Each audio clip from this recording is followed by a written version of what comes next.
Hello and welcome to another exciting episode of Token Cast Interviews. I'm your host and sometimes referee, the friendly neighborhood Zach Stat Pearson, and today I'm joined by she whose height knows no equal because nobody else can claim that stature. The one, the only, the owner of all gats relating to the heels, a one Peachie Clover. Peachie, why don't you tell us a little bit about yourself? Hi, I'm Peachie Clover. You can also call me Clover. I am a cosplayer, and I am known on Twitter for cosplaying Bayonetta specifically. Twitter. I'm very curious what's going to happen to them next year. Me too. It's always like sitting on the edge of your seat every day to see like what the fuck's going on Twitter. Yeah, I know everyone said it almost like a joke, but it was true. Like almost every time when Trump was president, you heard Trump in the news, your first thought in the back of your head was, what the fuck did he fuck up now? That's actually yes. What I hear anytime someone brings up Elon. I was like, oh, what did he fuck up now? Yes, exactly. I feel the same way. It's like he doesn't want to acknowledge that he's Andrew Tate, but he's also simultaneously not Andrew Tate and somehow worse. I don't know how someone can do that. It's rich people. They have too much time on their hands. Damn. Okay, well, all right, with that being said, let's get into playing 21 questions, despite there only being 17. I don't know, right. Maybe just get bored. Once we get to 17, just ask me random stupid shit. I don't care, dealer's choice. But number one, I'm curious, what got you into gaming? So I've always been interested in gaming because my oldest sibling has always been interested in games. And so I really got into gaming because of my oldest sibling. And what's not to like about video games? It's basically like you get to play your own movie, and that's super cool. And it's like bringing your imagination of make-believe when you're a kid and being able to see it like visually on a screen. And that's always been so cool. So I got into gaming because I've always been interested in more sci-fi fantasy things because of the way that I've grown up. And so I got into gaming because, it's another art form, and art has always been a big part of my life. Someone who actually can openly state gaming is art. Beautiful. It is art. Yeah, absolutely. Yeah, this is one of the things that, I guess people who mad that their medium isn't as popular, it's not a fucking contest, but, you can't convince old people shit. You do have to code and program, but one of the things people don't seem to understand is that,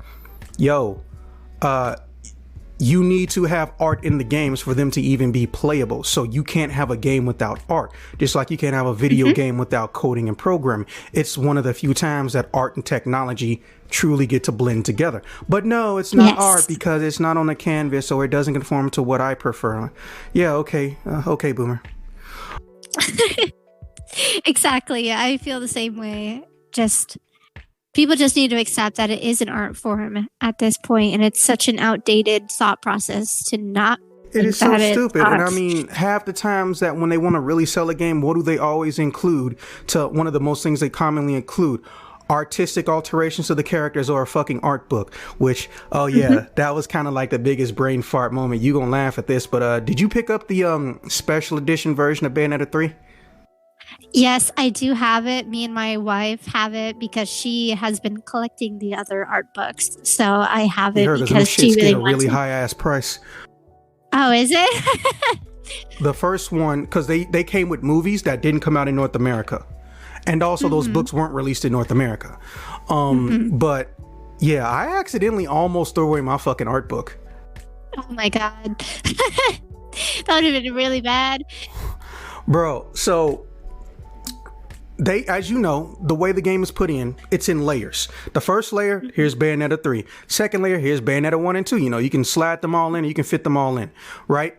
So I just took the games out. I was like, oh, well, I'm going to sell these to somebody. And, we mentioned it earlier. Maybe I'll cut this out, but I don't think I'm technically under NDA for them yet. But there's a pretty famous recording studio that I'm using for the stuff I'm trying to do with Sega. And also, my personal audio drama stuff. And my lead audio engineer, Ramsey, never played any Bayonettas, but he always wants to. He just knows about her in Smash Brothers. So I was like, hey, I don't need like 3 or 4 copies of Bayonetta 1 and 2. because I had the Switch version. The Switch version also has a Bayonetta 1 for the Wii U version, and the Wii U version also gave you, discount code to get the other game. So I have 2 copies right there and a physical copy of Bayonetta 2 for Wii U. Then the Switch came out. I got the Switch version of Bayonetta 2, and because it was the version I got, eventually over time I got Bayonetta 1 Switch version 2. That was kind of sort of an accident. That was me not paying attention, but then I realized, oh snap, I don't actually have access to a PS3 anymore. So I was like, you know what, let me just keep this for archival purposes. And then here comes, the remake edition, the special edition, and they gave them to me again. So I was like, you know what, let me share the wealth. You've been helping me out. We're homies. Here, you get these games off me, and you give me $40. I'll even let you borrow my amiibo. And that's how I actually got rid of those. But then I just said, you know what? Why do I still have this box? Do I really need this box? So I was going to think about throwing it away in my trash can. And then all of a sudden I tilted it and it just slid out my hand really quickly and onto the ground. I was like, what the hell? Oh, no. So I opened it back up and then I just poured on my bed. Boom. And there's the fucking book. Yeah, it was hiding on the very, very bottom of the box. Yeah, it like under a whole entire line. I'm like, man, I would feel so stupid if I had actually thrown this shit away. Yeah, especially since it's worth so much right now. Yeah, it's because they realize, every time they don't release the art book, the prices get ridiculous in the aftermarket. It's like with sneakers almost. But all right, moving on. Now, mind you, this question is very broad. But what got you into Japanese cartoons? Well, it's also a big part of my oldest sibling was also interested in that. Me and my oldest sibling, we clicked a lot more personality-wise and interest-wise than my 2 other sisters. What was that? How many of you are there? I have 3 siblings. I'm one of the second youngest of 4 kids. So. Oh, your brother must be loving that. Yeah, exactly. So I was more in touch personality wise and interest wise with my oldest sibling, and so we got more close than my 2 other sisters because they weren't quite interested in like sci-fi, fantasy, just the nerdy geeky culture of things. They weren't interested in that, and so we watched actually, it's one of our first animes together. So we ended up watching Gurren Lagann. That was one of our very first. Oh my God. It's one of my favorites still. Such a good one. It's a good one to start with, I would say. But don't get me wrong. Yeah. Like surprisingly good writing, but cheeky. It is, absolutely. But Studio Trigger is one of my favorite studios, if not my favorite anime studios. But yeah, I started watching anime because I was interested. Well, I've always been interested in cartoons and then adding like a cool action, like sci-fi aspect to that, like in Gurren Lagann with like the mech suits and all that stuff. Just really, it's appealed to all of my interests. So I was like, you know what, this sounds cool. This sounds great. And it ended up being sick as fuck, obviously. So that's how I got into Japanese cartoons. Cool. Well, cartoons are gateway drugs to more cartoons. So exactly, I'm not mad at you. I might bring up that question later now that I think about it, but that one's a little bit more not even polarizing as it is annoying, but we'll cross that bridge if we get there. All right, so moving on, what made you want to go from gamer to gamer and costume design? Okay, so I feel like all of my answers are going to be about the same, actually, because it's just, it's all because my father and my oldest sibling have always had those nerdy, geeky interests, especially my dad. Like, I grew up with Star Trek, Star Wars, in all like the Steven Spielberg movies. Like the Jurassic Park movies are some of my Literally favorites. are just a wealth of actual quality material. You have no idea how rare that is. Like, don't get me wrong. I'm not saying a lot of people who, watch too many cartoons, whether they're from Japan or not, have terrible taste and, can't comprehend the difference between okay writing, good writing, and this makes no goddamn sense. But you're starting off with some high quality shit. That's rare. Kudos to your upbringing. Thank you. My dad raised me right. Like my mother was like complete opposite. She's not interested in that, but my dad has always been interested in that. And so I grew up around that a lot. Like I've seen, like I think I saw the Jaws movies. Like we had a DVD collection of it. I think I saw them when I was like probably like 7. I've been growing up with those like movies. Like the Mummy movies also are one of my favorites from when I was growing up. I still miss him. Yes, I miss him every day. I miss him. Oh, and just so we're clear, no, we don't hate chubby Brendan Fraser. But no, as we all know in Hollywood, there are different roles that people can get based on if they're skinny versus if they're, a little bit bigger. That new movie he did, that's not his actual frame, which is kind of crazy to think about it. They gave him a fat suit and he was already chubby. And the movie's even called Whale. It's actually a good ass movie. And also it shows you, hey, this is what can happen and this is what can go wrong depending on how you value your health, both internally and externally via the people you love and care about. And I'm trying so hard not to spoil it, but man, that is a good movie.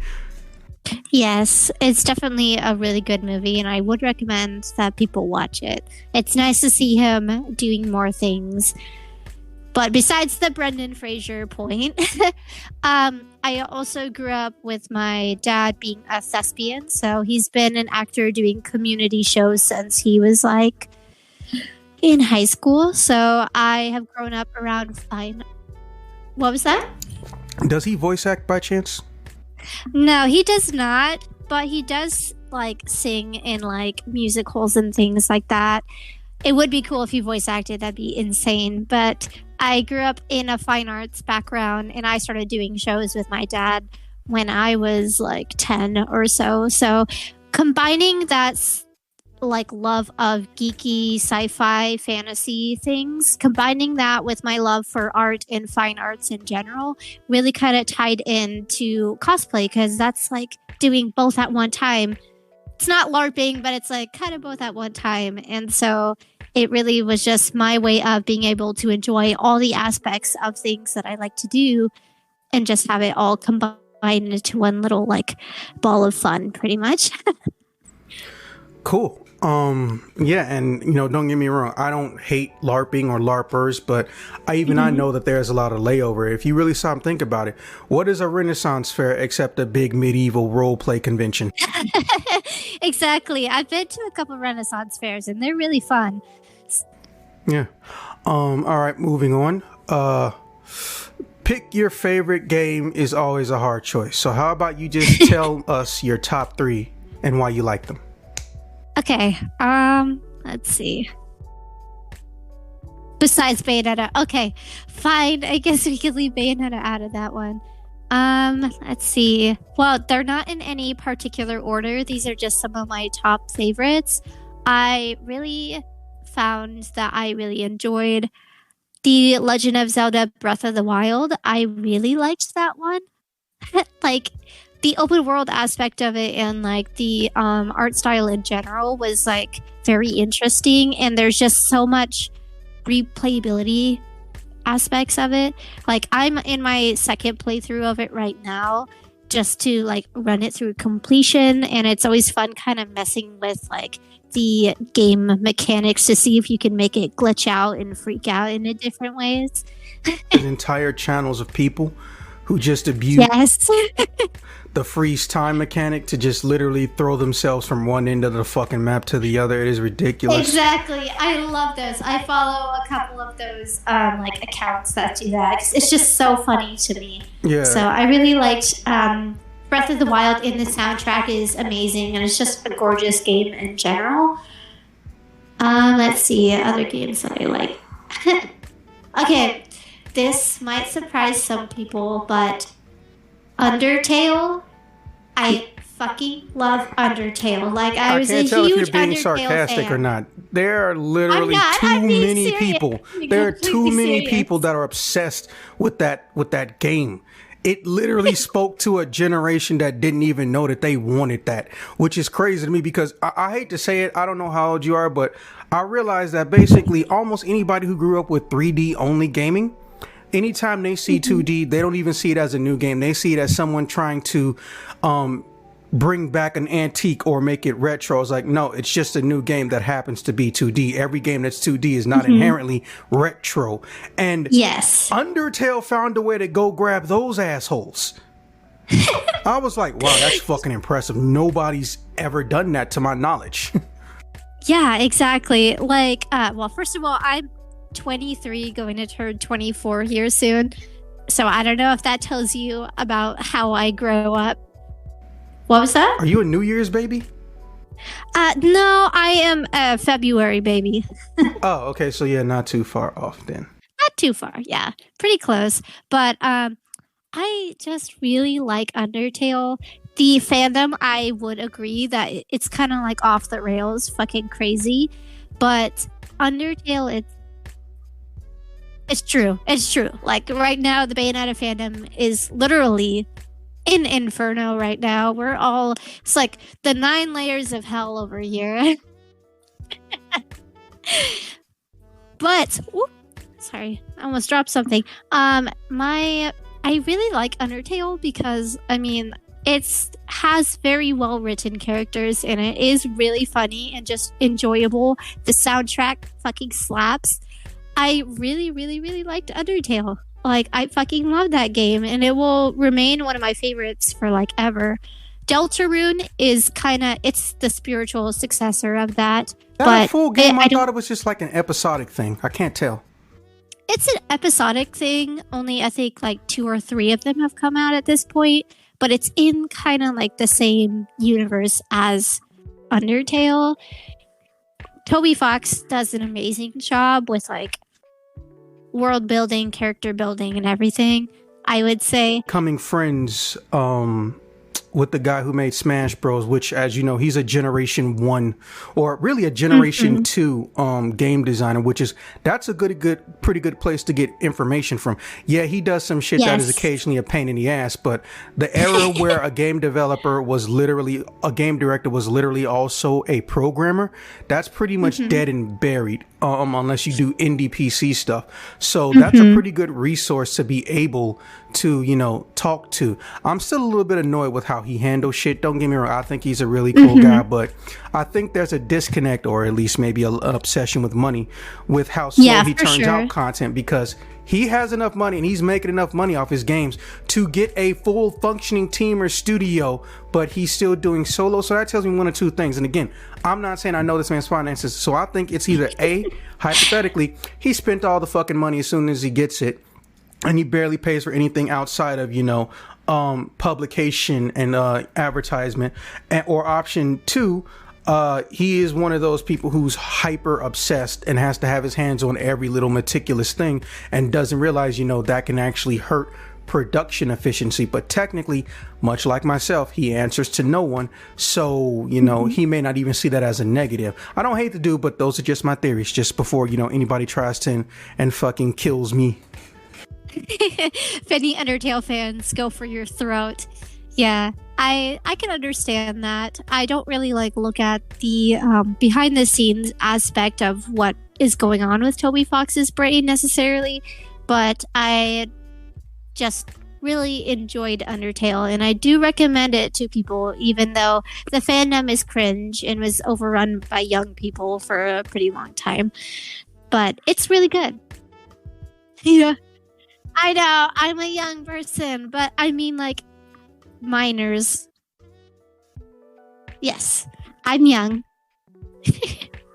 I'm young, but I would say, I would want to argue that I don't have the younger people mindset as much. So I hope that makes sense. But yeah, Undertale, highly recommend. Fucking love that game. And what was that? Yes, the last one is gonna be God, it really is such a hard thing to decide. Let's see. And I don't want to say something super basic, so then people are like, "Oh, it's just one of those chicks with super You get to basic say whatever taste." you want to. Okay, let's see. I'm trying to think of like games that have like permanently imprinted on my brain. Okay, well, this might be a basic answer, but I'm still a massive fan of The Last of Us. I loved that game. It was just phenomenal at the time when it came out. Like, it still holds up graphics wise, like, really, really well. And it's just such an interesting world that was built around like the apocalypse. Like, and the designs of the zombies are something that's like, you haven't seen that before. And it felt like very original compared to all the other like zombie films that you have seen, or just media in general of like what zombies are. And I really liked that they took the very realistic aspects of like the parasitical plant-like organisms that kind of take over like small animals or just plants in general and like make them like zombies, and using that science of real life things that happen in like real life and like putting that into the zombies and having them look the way that they are. Like, oh my god, the clickers are just phenomenal, just so gorgeous, and just big nut for that. Just amazing. Okay, well, hey, you know, I appreciate your honesty, and to be fair, you know, most of those are considered or going to be considered some legendary tales. As far as I'm concerned, yeah, I got no problem with that. You know, Last of Us to me was a good game. The only true problem Last of Us had is that, you know, false advertisement in the trailers, but a lot of everyone has gotten over it by now, and obviously the second game and literally corporations trying to pretend like everyone loves the second game. Like, no, people have legitimate issues. If you set a high bar with your narrative and story writing, which is one of the main driving forces behind playing a game outside of the new generation who just want instant gratification and gambling Fortnite shit. But you know that there's always been people who enjoy movies and books, and they want games that remind them of movies and books narrative. And then you go to number 2 and it's like, oh, so you just gonna sit up here and decide to shit on it because one person who's not even a fucking writer told you this was a good idea, and then you want to get mad when people didn't like it? It's like, no. Did you not see Game of Thrones? It doesn't matter how you feel about what you did. It matters how the audience felt. But for sure, yeah, we could be on that shit all day. So true. Might as well get into the thing that well, you're famous for besides being really tiny. Yes, exactly. Bayonetta 3, the everything. Yes. Okay, so I kind of sort of meant that literally. That wasn't hyperbole. I'm curious because outside of I want to say Raccoon, because me and him, we're actually homies. He's crossed over on some of the stuff on the channel and vice versa. I've been on his channel. I love him. He's such a sweetheart. He's a simp, and you know, unfortunately, he is a what I like to call a you're like everybody's friend, adorable simp. I can't even be mad at him for simping. It's like trying to be mad at Raccoon is like trying to be mad at a puppy when it's sleeping. You just can't. Exactly. He's such a sweetheart. Like, I just want to put him in my pocket. Keep him for later. It's ironic. It's just, for me, it's just, I'm scared of what can happen if he doesn't understand the difference between having a crush, basic level attraction, and legit being a simp. Because, again, I know a lot of good boys and I know a lot of good girls, and they're still good people, but they will end up in some terrible ass relationships because they literally can't stop simping. But at the same time, the motherfucker in Australia and I'm in Chicago. So, you know, even the girls I would love to introduce him to, I can't necessarily do. But yeah, fucking love him to death. He's always a homie to me as far as I'm concerned. But yeah, so I wanted to initially talk to him and ask him about it, but you know, shit, just so many things that could have gone right and so many things didn't, which is so sad because there was so much potential. Let me ask you something. Now, you know, going to Bayonetta 1, There was no legitimate co-op. They just had random ass mini games at the end of stages, which I fucking hate Angel Attack. I hate it as a concept. I hate that it's not separated from stages. I hate that there's no way to turn it off unless you buy the PC version and get a fucking mod for it, right? But then they got the 2, and I guess I got spoiled with the co-op. Because one of the biggest things and letdowns for the 3D beat 'em ups. Yes, I said 3D beat 'em up. Yes, I'm saying action game. Yes, I'm saying hack and slash, because character action is not a fucking genre or a thing. It's not even a coherent description. I'm trying not to get myself started, but I have to say that because there are so many people who just look at me like I'm crazy when I tell them, you know that this genre already had a name, right? Character action is not a genre name. Well, they put it on the Game Awards. So? I've never heard of that term, actually. I've always thought of Bayonetta as a hack and slash or a beat 'em up. Yes, and here's my favorite part. Everyone is acting like it's accurate, and that's what disturbs me. Or they want to use the fact that someone else they heard say it means that it's accurate. It's like, no, you're literally describing confirmation bias. If 1,000 people say the Earth is flat, that doesn't mean that the Earth is at, well, I guess I better go cut off 90% of my body real quick. No, it's still going to be fucking around. Exactly. Spoiler alert, the Earth is not flat. They had a best character action. I was like, I used to regret when I missed the trailers and commercials, because let me tell you something, when your award show's biggest draw for me is trailers and commercials, you done already fucked up. That's true. And then there was somebody who bombed the stage. I want the memes at that point. That was funny. Rabbi Bill Clinton. Wow. So yeah, that shit was crazy. But no, I have no respect for the award show, and nothing about it isn't corporate. I've actually seen the ownership structure. It's literally owned by giant gaming corporations. That literally means that there's no chance of authenticity ever at that point. But that's enough beating that dead horse. So I really do hate the story, but I think that's like saying the sky is blue. However, there are also people, they won't necessarily shill, but they will go out of their way. They will go out of their way to try to rationalize terrible behavior. That's what I hate. And that's why I like that, I don't know, I was raised the way I was, or I've been able to work with people in teams and whatnot, because there's a difference between the team thinking and needing and knowing, hey, this needs to be fixed, versus someone feeling like they're getting attacked and berated because they have a difference of opinion. And that's the biggest problem, because everyone wants to say this bullshit of, hey, just because he likes something that you don't like, or just because you think something is terrible or it's not made correctly and coherently, doesn't mean that it's true. You should respect difference of opinion. No. I respect differences of opinion when they don't try to present their opinion as an objective fact, or they don't try to use it as an excuse to get away with terrible behavior. I don't technically care if someone thought it was a good idea to vote for Trump. On paper, your first time, you're excused. Oh, I don't think it's a good idea. I'll be upfront about it. Fuck you guys who voted for Trump. You can cut that out if you don't want it. Oh, no, I'm not cutting shit. You know how I do.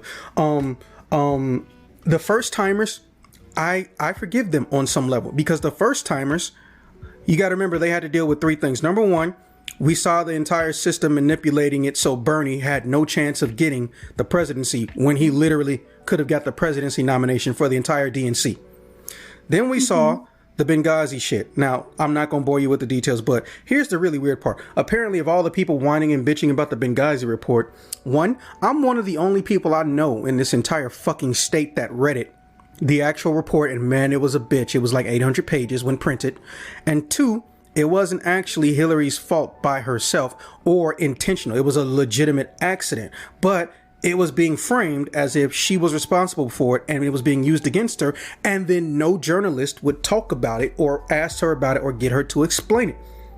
Then also, she had the quote-unquote email server problem, but that was a non-issue. But again, what did right-wing bullshitters want to do? They want to use it against her and say she's hiding stuff and, tax evasion and tax havens and blah, blah, blah, blah, blah. But she would never answer any questions about it. That's actually something she's been doing since like the beginning of her political career. If there's a question that makes her look like an idiot or is a mistake and she just can say, hey, I fucked this up, she will just not say anything and instead of trying to answer it. And she has over my entire lifespan or damn near of doing that. So because of that, it made her look horrendously shitty, even though by all accounts, yeah, she's a better candidate than Trump. But saying you're a better candidate than Trump is like saying you have shoes. It's not saying much. Yeah. But all that compacted and then he claimed, and then he had the lies that every person in GOP pretty much knows no one ever actually does. They just do what I like to call performative lip service. He's going to quote unquote drain the swamp. He's going to quote unquote get rid of those tax havens, tax loopholes that he even acknowledged he knows for a fact the Clintons use. Because remember, he was homies with them until he started running. And on paper, boom. And then he said, oh, we should have free healthcare. Boom. On paper, if you just think that what someone says when they're running for presidency is the only thing you should judge them by, he looks like he is basically an orange Bernie. However, it takes less than 5 minutes, maybe just 2 minutes of realizing, no, he's the furthest thing from it. This is essentially an actor who got a position he should not be in. And I get that. However, where I have the disconnect is when people try to rationalize bad behavior. That's my problem. Now, I'm not going to say I sat up here and had long-winded ass fights. I have, but I don't pick them. I can't tell you how many people want to defend everything that happened with Luca. Yes, we're starting with Luca. I know that guy who's barely ever important and he's basically comic relief. I'm not even mad that he got Bayonetta. Because first off, what did we learn? These are alternate dimensions. So he got, as far as I'm concerned, shitty Bayonetta. In an alternate dimension, gets shitty Bayonetta. They already kind of implied that they might smash. It's one of those, oh, I'm teasing him because I like being an asshole. I won't say I hate girls like that. I hate dating girls like that because I feel like you're trying to use being an asshole in a playful manner as quote unquote a way to bond. And I hate that you think that that's one of the smartest or best ways to bond with a man. No, telling me, oh, is that the best you can do when you're already enjoying yourself? And I don't necessarily mean in the bed. I mean in general, no matter what's going on. It's not a good way to bond. That makes me want to throw you out a window. But Bayonetta has that personality, and I'm not gonna lie, my dumb ass has dated many a woman who kind of sort of act like that, so I'm not gonna sit up here and be a hypocrite. But Luca's entire storyline made no sense. First and foremost, remember, even though Luca has a pilot license, or at least we think he has a pilot license still, according to Bayonetta 1, Thule is hidden from humanity, and you can't see it unless you essentially get close to it. How in the actual fuck did he get to Thule? Also, which Luca even is this? There was no plane and there was no form of transportation to Thule. So that means that the only other possible way that motherfucker got there is through an interdimensional Ginunga portal. But here's the thing. That implies, yeah, I can't say that word without laughing sometimes too. That implies that he even knew that those portals existed or that he had dimensional access, which they've stated he fucking didn't.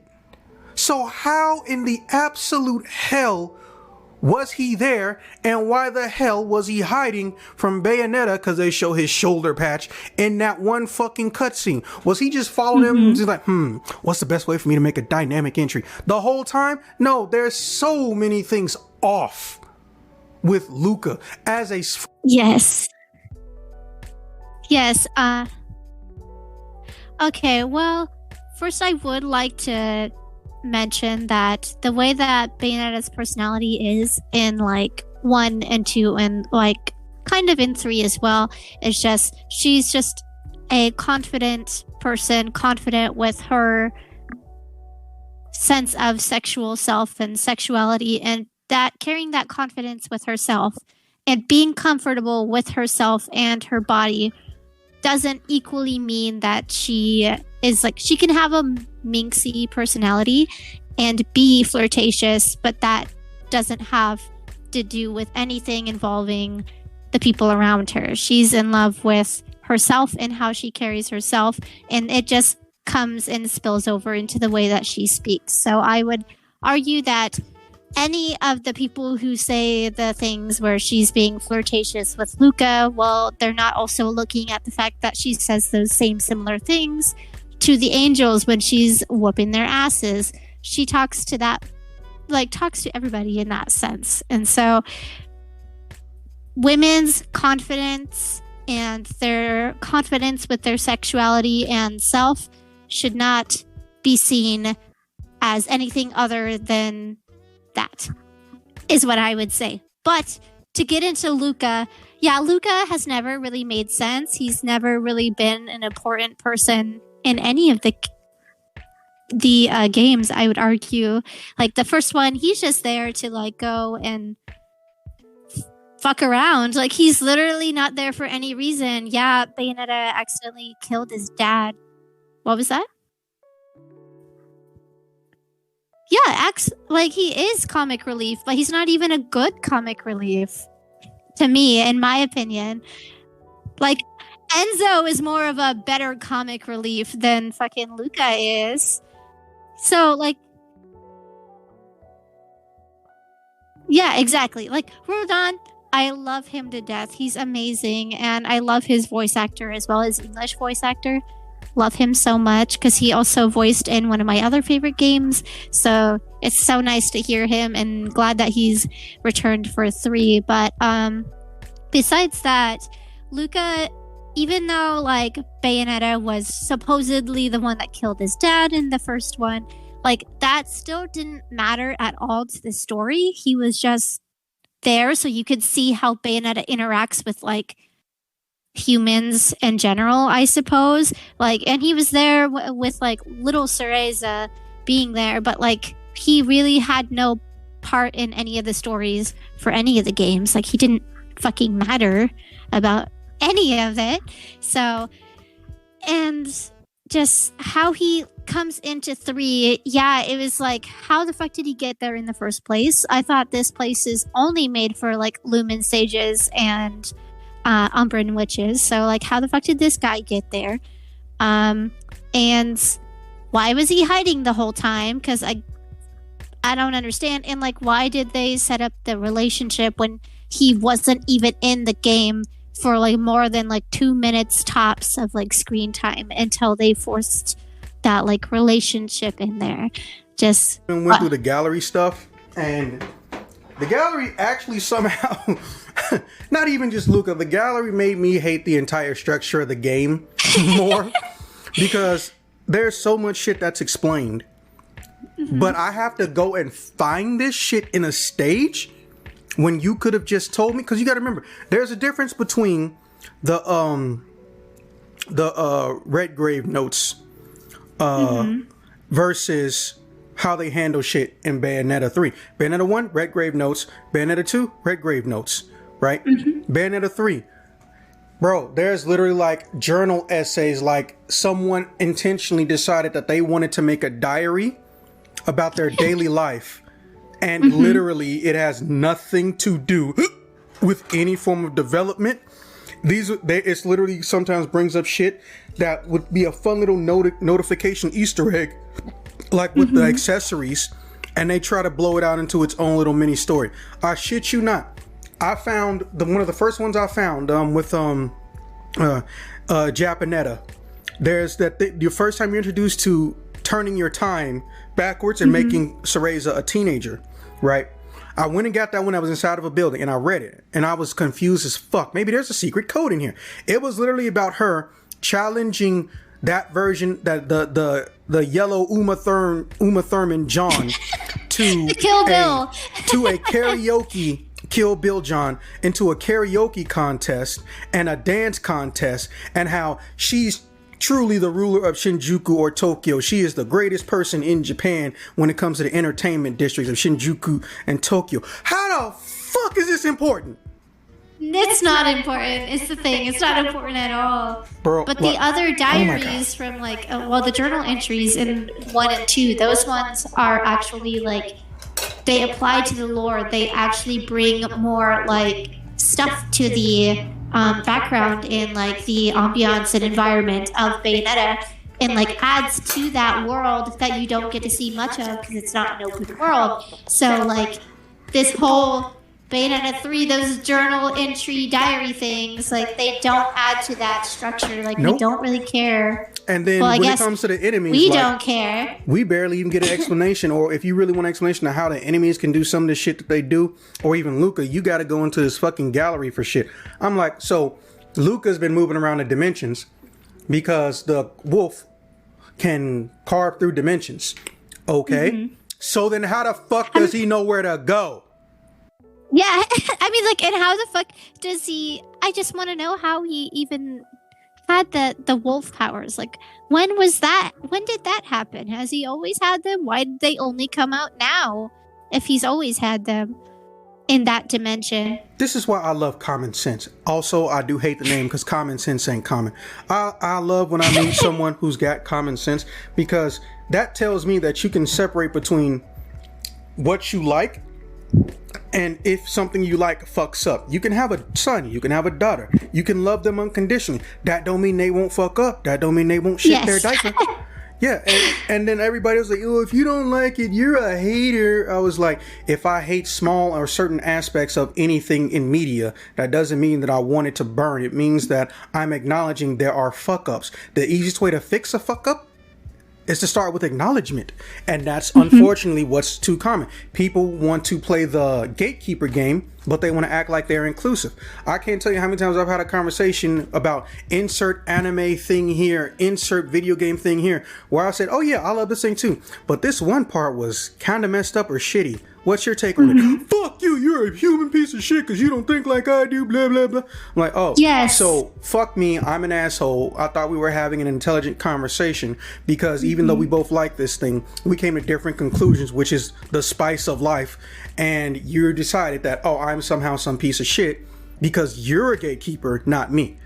Well, let's see. Yeah. I have, and when that happens, I know it sounds really messed up, but it's really fun to say because there's no way for them to get around it. I just look at them and go, well, I have overestimated your maturity. Say that next time somebody tells you you're a piece of shit just because you don't like something that they like. Go ahead. Just watch them try to find a good reaction. Oh my God, I love watching the suffering. It's just...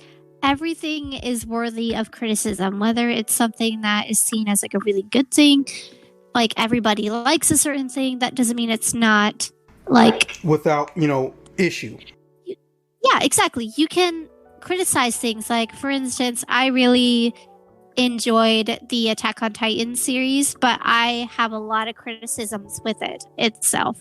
So just because I really like something and like I really like Bayonetta, but I think that it's still worthy of criticism, and looking at things critically can help you kind of like learn, and you can learn and mentally grow from things, because if you look at things with an open mind and try to see both sides of the like arguments for aspects of things, you can learn from both parts and then like figure out your own mental thought process of what you think about certain things. So I would argue that everything is worthy of criticism and nothing should be like turned off from that. Like everything can be criticized and should be criticized to a degree. So people just need to understand that. Like, I'm not a Bayonetta hater, and I'm not necessarily a Bayonetta 3 hater, but I am a Bayonetta 3 criticizer because I believe there's a lot of criticisms and critique that can be made with Bayonetta 3. And the other two Bayonettas, of course. They have their own flaws and their own things that I have issues with. So it's not exclusive to just Bayonetta 3. There is issues with virtually anything these days. So I could not have said it better myself. And I'm not even going to try to top it. I say, other than that, the only other two things I hate, but this is more like a humanity or really a North American issue, or maybe just a majority not comprehending what's going on with minorities issue. But for at least almost 60, 70 years, and it's been documented indirectly, mind you, but some people are trying to, put it all together. Like, I literally know two companies trying to make a documentary on it. Apparently they're having a fight about release schedule because their products are so similar that they honestly feel like, it might be an issue. I'm technically not involved with the project, but I just happen to know the line producer, basically the guy who pays for everything in administration, and the executive producer for both projects, 3 different people. And they're basically making a giant documentary or docuseries about how there's this problem when people don't want to understand that because somebody gets on TV or they say or do something stupid, there's this automatic assumption it applies to the entire organization. And that's a fucking problem. And they were doing it about BLM because, well, surprising literally nobody who isn't Caucasian, whenever some group or organization wants to get together for civil rights or respecting people and giving human decency, the first thing that happens is when somebody fucks up within that organization or around that organization, right-wing leaning media doesn't want to cover it the same way left does, or anybody else with common sense. The common sense people not just saying left because there's that assumption that everything is binary. It's like, no, we have over 70 registered fucking political positions. I'm just saying left because, well, it's very distinguishable. Left-leaning media will state, no, this person fucked up. Here's what they did. They were even caught by other people within the organizations, and they've been disowned, and they're even pressing charges against them. But I forgot her name. She's a douchebag. Fuck her. She wanted to take people's money who wanted to respect and help get civil rights. So as far as I'm concerned, if you want to take money and get away with doing shit with civil rights, organization money, you're one of the biggest pieces of scums to me. And the right covered it as, see, this is how BLM really works. They're taking your money so they can go and have mansions and shit. I was like, ridiculous. And now there's a term that I know a lot of people don't know what it means, but they hear it all the time with, volunteer organizations and shit. 501c. Are you familiar with those words? Yeah, I'm a part of a 501c3 nonprofit organization. This makes it even easier. So here's the thing that people don't realize about 501cs. Number one, corporations don't actually give a shit about 501cs. 9 times out of 10, they're donating because they want the quote unquote optics because they fucked up something, or they want to boost up their money. Because here's the thing that people don't realize, and it pisses me off, and why I fell out of love with the idea of helping and volunteering. Not that I think people shouldn't do it. So most of those companies and big corporations that give money to the bigger foundations, they're not actually giving the money. They're giving them loans. Meaning they have to pay that shit back, and they have to pay back more than what they lent out. So there's actually plenty of foundations, big and small, or small that got big, or they got popular, they got a name, and someone big flew in, and they're going to give you $2 million on a loan, but guess what? You got to give them 3 back later. So how are you going to pay back that loan? So basically the money that people are donating to you doesn't even go to the actual running of anything. It's going towards paying off what they owe so they don't default, or it's going to literally try and get everything running, and instead of using that massive amount, use very, very small fragments of it, so when it comes time to make a payment, you don't have to worry about not being able to make it. So essentially you just have a self-eating loan, or an Ouroboros loan, like my old boss used to call it. And that genuinely pissed me off so fucking much. And when BLM showed up, there were so many companies that were literally trying to do that shit. But what people keep forgetting and they don't want to remember is that, one, BLM is decentralized, right?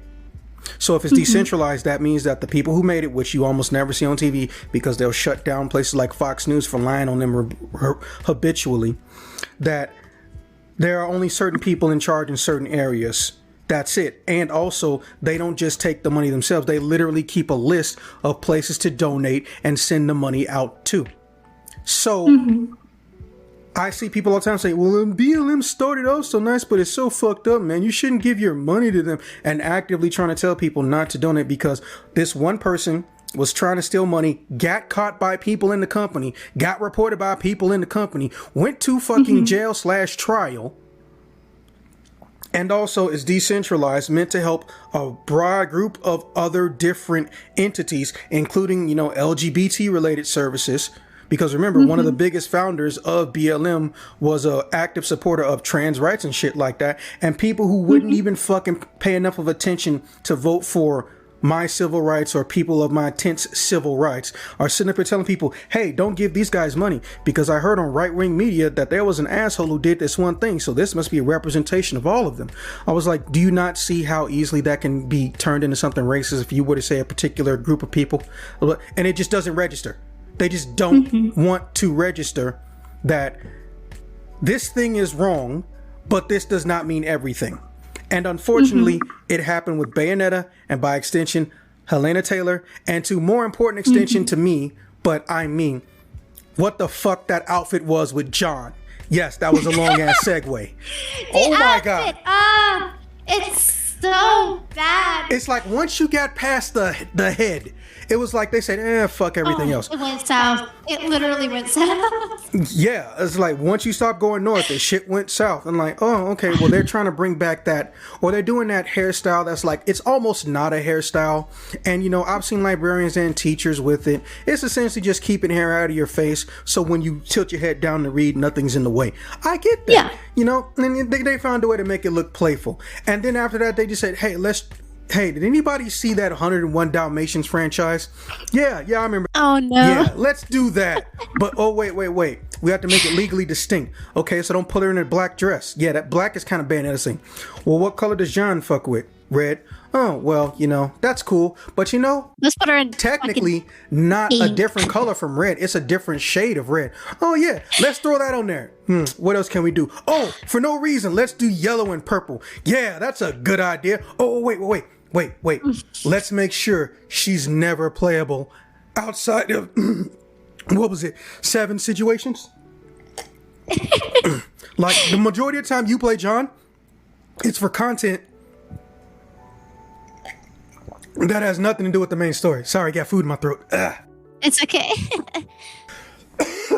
I started laughing halfway through and it got stuck. Yeah, couscous will kill you. But yeah, like seriously, fucking I didn't have no issues with the sneaky mission shit. They found a way to incorporate John directly into the story. I was pissed that they didn't incorporate her directly into the story. And 2, I thought you was going to save John at the halfway point. And then okay, you'll have some stages where you're Bayonetta up top and you got some stages with John in hell, divide and conquer, right? That'd be so awesome. Yeah, but that didn't fucking happen. So, and here's the part that makes no sense to me. She was flying the plane. Oh, I'm gonna go take care of these enemies that are all trying to come up here. I was like, why don't you just fucking go get Rodon to do that? Yeah, honestly. Beating up demons so he could make a new weapon. But then if you stop and think about it, for some reason, I don't know if you noticed this, but Rodon, I don't know if you've seen it, but the really famous Rodon theory that's been on the internet, that on YouTube, that started with me and Raccoon. Then he made his own video on it, and then he edited my video on it for YouTube. I actually made that. Yeah, and the other one where Rodon might be Azazel and talking about that, I did that one before Bayonetta 3 came out. But Rodon has this almost like apprehension with fighting angels, but he will fight demons no problem. When he fought them in 1, he said, look, you don't want to fuck with me. He pretty much just yells at them to get the hell away from him.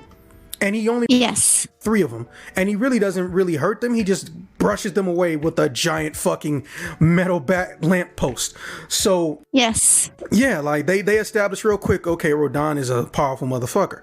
He is infinite. Yes. Then in 2, he essentially only kills demons, don't talk to him, gives them no mercy in that one time where they really just want to emphasize, hey, guess who the strongest motherfucker still is? The guy who stomped so hard he took half the HP off of a fucking boss. I was like, fucking H Christ. He could probably kick Jesus' ass. Yeah, absolutely. And it sounds comical, but it's actually probably true. I mean, it's the Bayonetta universe. It is not that far off of what you're doing. His power is infinite, but I'm like, so how is Bayonetta? When I was like, oh yeah, that's right. Technically, having infinite power just means your power is inexhaustible. It doesn't mean it's forever growing. So I was like, okay, that makes sense. But then here come, and then that would be it. So I'm like, okay, they gave us a co-op on and offline mode, which I fucking love to death, and Bayonetta 2. So when I get to 3, I'm like, okay, how are they going to expand on this? First thing I start hearing through the grapevine, of which I'm probably going to edit this part out. So Sega's full of snitches, but a lot of the older companies are full of snitches. But it's a weird way that they snitch. They're not snitching like to giant media outlets or I forgot that dude's name who's notorious for getting secret stories in North American and European. That's another matter entirely. Me and Raccoon already talked about it. But supposedly they were trying to make this shit a literal open world action beat 'em up situation, which would have been like the first in fucking history.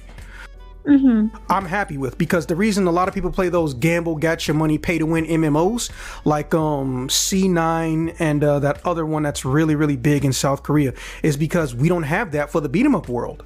We don't. We're lucky if we get 2 games a year that aren't indie or trying to theme themselves after Streets of Rage or something from the past and truly trying to, you know, innovate and elevate. And even if they are, do they have attention? Right?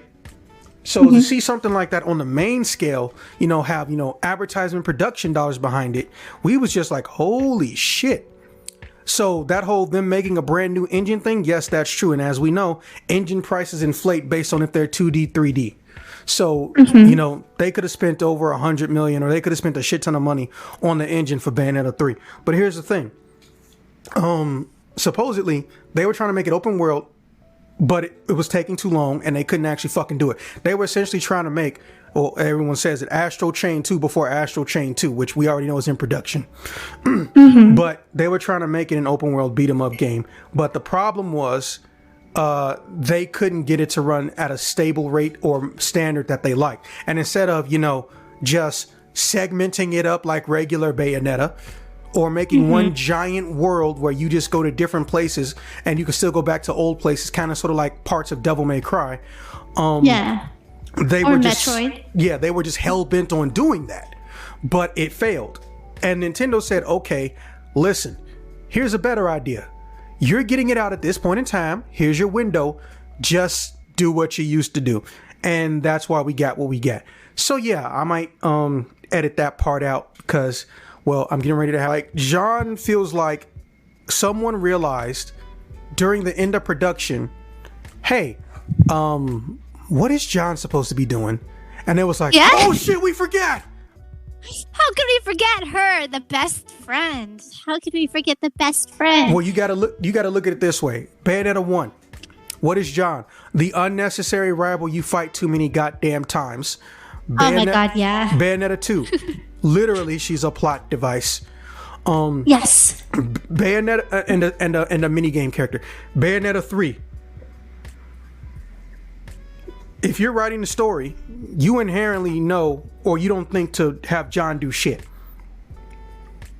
Like, John's job is to show up in the beginning of a game and then be a plot device or move the plot in some way or be a lazy ass boss. And then that's it. And that's probably why. It's like Final Fantasy 15. I don't know if you realize this, and I honestly say this as if it's true, but they obviously won't admit it. But I feel like it's true based on literally me reading and watching these interviews. I don't think they remembered to put a magic system in Final Fantasy 15 until they were being interviewed and people asked them, what is the magic system like? Because if you play Final Fantasy 15, or at least the original version, you know, the one Square Enix wants to act like never exists. Magic was essentially a throwing item. Literally, it was a grenade. That was it. That was literally it. I was like, no. Interesting. Yeah. So you get a spell, quote unquote, and then you can mix it with certain items, which could increase the power or the type of spell. So you got thunder, but you can turn it into Thundera, not Thundercats, and then Thundaga, and that's actually what they call it. They called the lightning spell highest level Thundaga. Interesting. Yeah, and you throw it, and the enemies just get hit by it. There's no spell casting, nothing like that. But then they have the main character who has magical flying swords with him at all times. Noctis. Yeah. And then all of a sudden, because, you know, you couldn't play anybody the fuck else, you had to get DLC to play the other fucking characters. Everybody started getting new abilities, and almost none of them had anything to do with magic except for one other person. So I'm just sitting up here like, these motherfuckers literally, and I just said to myself one day, these motherfuckers forgot the concept of magic in a Final Fantasy game.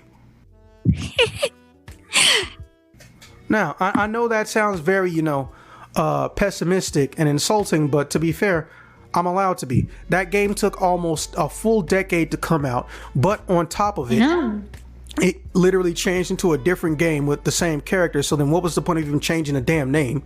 And then they changed directors and all this other shit. It was literally in development hell. Not as bad as Duke Nukem, but it was in development hell. So obviously some shit fell through the cracks, and pretending that it didn't is dangerous, as we've already discussed. Absolutely. So that's how I think they came to that conclusion. Now, with that being said, I guess, we've got our gripes out and discussed how the community needs to stop acting like everything is perfect. Let's try to get to number 6. What would you change hypothetically in Bayonetta 4 or Bayonetta 3 DLC? Like, what thing would you change, alter, fix, or bring back? Obviously, I would bring back Bayo. I mean, if you're going to bring Viola up to be the Bayonetta successor, then that just ruins the whole point of Bayonetta as a series if she's not there. So I would Bayonetta isn't a name. It's not a title. It's a name. It's her name. It's her personification that she has. You can't just give that name to somebody else. That's not how it works. It's not a ranking title like general or like captain. You can't pass that on to somebody else. So like, why would you try to do that and do that with a character that is completely different than the first original character that people fell in love with, that made the game series the series that it is? Like, you just can't change that. Like, you can't bring someone so different away from the original character and just like force that in, like jam that into the puzzle piece when it doesn't fit.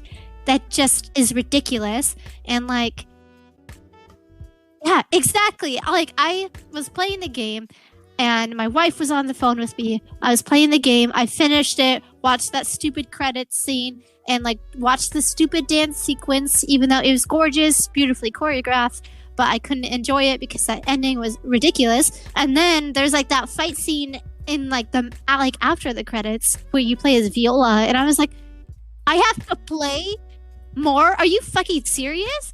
And so I didn't touch it for like probably 3 weeks because I was like, I can't do this right now. I am not in the mental state to play this. This is just ridiculous. Like,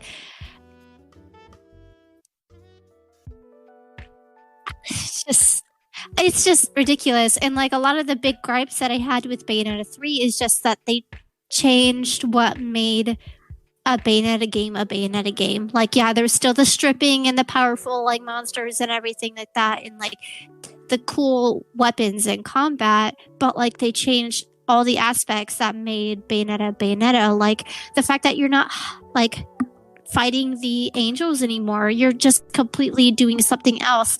And it felt like a Bayonetta inspired game rather than a Bayonetta game, which was like a big reason why I didn't like Bayonetta 3, was because it felt inspired, but not Bayonetta. It just wasn't Bayonetta to me. And it might be like a purist way of thinking, but like what I fell in love with Bayonetta in general was just the aesthetics of it and everything, just fighting the angels, being a powerful, sexy witch, fighting scary, biblically accurate angels and everything. And then like having the like still elegant serenity vibes of Bayonetta 1 and 2. And just to like throw that out the fucking like window was like insane. And like, I missed it so much playing Bayonetta 3 that when like that last part, when the 2 other Bayos come in to help fight, and then you see the original health bar, the design of the health bar in the original 2 games, I like literally was in tears. I was like, oh my god, and I was freaking out. And then like every time you would have those tiny little sections where you would actually fight angels again, I was like, yes, this is Bayo. This is the Bayo that I love so much. I miss fighting the angels. I miss this so much. I miss the halos. I miss it all so much. And like, it just, I would change virtually everything about Bayonetta 4. I would change that. I'm fine with the like demon masquerade summons and like fighting with that. Like that's pretty fun, but I would change basically everything else. I wholeheartedly appreciate your honesty. Yeah, I mean the soundtrack was good though, but yeah, I would change basically everything else. Well, for me, it's since since we're technically still on the subject, I'm gonna keep it brief so we can burn through the rest. But they did do a public acknowledgement and also tried to calm and quell certain people. But I didn't touch the game for literally almost a full ass month after I finished. I'm still confused why there's a little purple square in the bottom right of the dance sequence with a silhouette of Bayonetta doing the exact same moves that Bayonetta's doing on screen. I don't know why the fuck that was there. It was really weird. Yeah, I've even talked to people who didn't even notice it. But so quote unquote Bayonetta will be playable and in the actual Bayonetta, just so we're clear. Bayonetta 4. Supposedly Rodin, much like in Bayonetta 1, went down to go get, or somebody showed Viola how to go down and get Luca and Cereza. But also, they acknowledged, they didn't want to say, hey, we really did fuck up the story. There was a public acknowledgement where they basically said, hey, we did realize that, the story may have come off somewhat convoluted. No, bitch. No. It was. It didn't come off that way. It was that way. Yeah. But essentially Bayonetta Cereza is gonna be back. This whole title thing makes no sense and it came out of nowhere. I totally agree. Yeah, you're gonna see more of Viola, but if they do make a game with Viola, they acknowledged and said, no, it won't be Bayonetta. If Viola's the star of a game alone, it'll be a side story. I'm gonna be so pissed if she gets a side story before John. Yeah, I mean, like, John, I need her to actually have a story. I want to know about her. Like, she was going to be the one that was going to be the holder of the left eye. Like, she was up for royal standards. So why can't I know? And she has Cutie J. I want to know more about Cutie J. Like, what does she do as Cutie J? She doesn't seem like the person who gives a shit. Cutie J is a beautiful Joe reference. Come on now. I know, but I want to see more of Cutie J. She's just... I want to know more about Jean. There has to be more to her than what they're letting us see. There is, but I'm scared for them to do it based on what I've seen them do with 3, which is a weird thing to say, because the people who've done and dealt with the characters the most are the people I trust the least with it, which is a frightening situation to be in. And yes. Up to Raccoon. John's guns are not from 500 years ago during the V-Grid War. John's guns are modern. In fact, John's guns are more modern than Bayonetta's. Bayonettas are based off of like a Generation 1 revolver or pistol. Yes. Yes. These guns look like the equivalent of a fucking Desert Eagle damn near, or a 9mm bump. You know what they look like? They look like the Psycho Pass guns from like the Psycho Pass anime and manga. They look like that. Yeah, and which means, and also, she didn't have a relationship with Rodin at all. Yeah, so who made those shits? Exactly, and also she has a fucking pilot license. Also, she's a teacher. I want to know about that a little bit. Well, I don't know if you've seen it, because looking up people in Japanese is kind of hard on Twitter, but the actual person who drew Bayonetta has a bunch of pictures and references. That's why a lot of people were, I don't know if you saw it, they were talking about the outfit she was wearing in the beginning of the game. Yes. So, long story short, that outfit is from when Bayonetta was mad when they were asked about Bayonetta and Cereza's relationship and personalities after Bayonetta 1. And the first thing that they said was fucking they lived together. Yeah, exactly. They lived together. It really wouldn't work out because, John is a slob and, Bayonetta is very organized and, very prissy, for lack of a better term. And yes, exactly. She was wearing that outfit while she was pulling the cover off of John, who had been sleeping all day, and the house was a fucking mess. Yeah, exactly. And like they said that Jean's the type of girl where she just throws herself in bed while wearing her makeup, probably out drinking really late, and then Bayonetta's the type to take care of her skin, do skincare, take the time to put on like nice pajamas before going to sleep. Like, I want to know more about their lives so much. Whether it's like just pictures, like if it's in story pictures, not necessarily, it doesn't have to have cutscenes or anything, but something fun that you can like look at. And she's been drawn on. There is one of her as a teacher.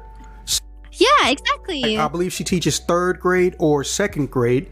And they also did another one. I can't remember, but it was. I remember. Essentially, Dante and Bayonetta know each other, but as per usual, because legally they can't say anything. One day she went to the bar and she started playing strip poker, and they drew it. But the guy she's playing strip poker with is Dante. And just to make it look even more like Dante, without saying it's Dante, they put a strawberry sundae on the table. Yeah, so they know that people are interested, and they've had golden opportunities, but just random fuck ups, and it's just so fucking weird. Also, apparently, hypothetically, this isn't confirmed, all those other Bayonettas that died are no longer dead, including John. Well, she better be fucking alive, but when she comes back from being, dead, she's gonna be pissed. She's gonna be like, where the fuck is she? You mean to tell me this is Inferno? She's in Inferno right now for this guy? Oh, he's gonna be so fucking mad. I mean, I'm mad. I would be the same way. Like, I went to my friend who doesn't play Bayonetta, but after I finished it, and I was like, listen, bestie, I would never let you get killed and go to hell over a man. I would never do that to you. And she said, thank you. She also was equally pissed off when I was telling her all this stuff with like Luca and all this stuff. She's like, what the fuck? Bro, and then they still never explain where the fuck did Bayonetta 1 and 2 Bayonetta go, because they didn't fucking die. Yeah, where did they go? They did some little I'm in high heels spin, and then the scene cuts away from them, and they just magically disappear. Yeah, I have so many questions, and just like one of my biggest gripes is just how can Bayonetta, I know it's different timelines, whatever, people can stop being angry, but like just Bayonetta is still extremely powerful. All versions of Bayonetta are extremely powerful, but how does a man-made thing kill a woman witch that can fight literal gods? How does that happen? How can a human person who can't even walk, first of all, he doesn't have abilities to be outside of like his little like chamber capsule thing, right? So how can he be powerful enough to kill Bayonetta? Like, that doesn't make sense to me. And how can once stabbed through the chest kill Jean when Jean has, like, in the first one, those like big copious amounts of rockets were like sent at her and she survived and went to space anyways? How can she survive from rockets but then get skewered by this guy, and then that's it? That, unless this universe Bayonetta is like super weak compared to the other ones, it doesn't make sense. It doesn't make sense at all. And it's just, I want it to make sense. Give me a reason why she was able to be defeated by this man-made thing. The minute a writing standard can be established, the sooner we can fix issues like these. But telling Japan we want a writing standard in video games, which notoriously have had writers who have no formal training to do something like that, is crazy. Now, this is technically off topic, but back on Metroid. Fun fact, Nintendo of Japan did not even know that fucking Samus was a fucking mercenary until 2000, and I believe, until 1999 or 2000. Oh my lord. They were calling her a space adventurer. They didn't know that the translation team made her a mercenary, and they didn't know what the fucking job was. Jesus. I mean, didn't they decide pretty like last minute to make her a girl also? Oh no, that was from the start, but they purposely misled people. So that's why instruction manuals list Samus as a he. Interesting. Very interesting. Yeah, Samus is a very interesting case study. Yeah. But yeah, it's again, there's nothing really essentially in that I fucking disagree with. So that being said, what is your dream costume build? What is the one thing that you would pay or make yourself if you just knew you had the raw materials and it's always in the back of your head?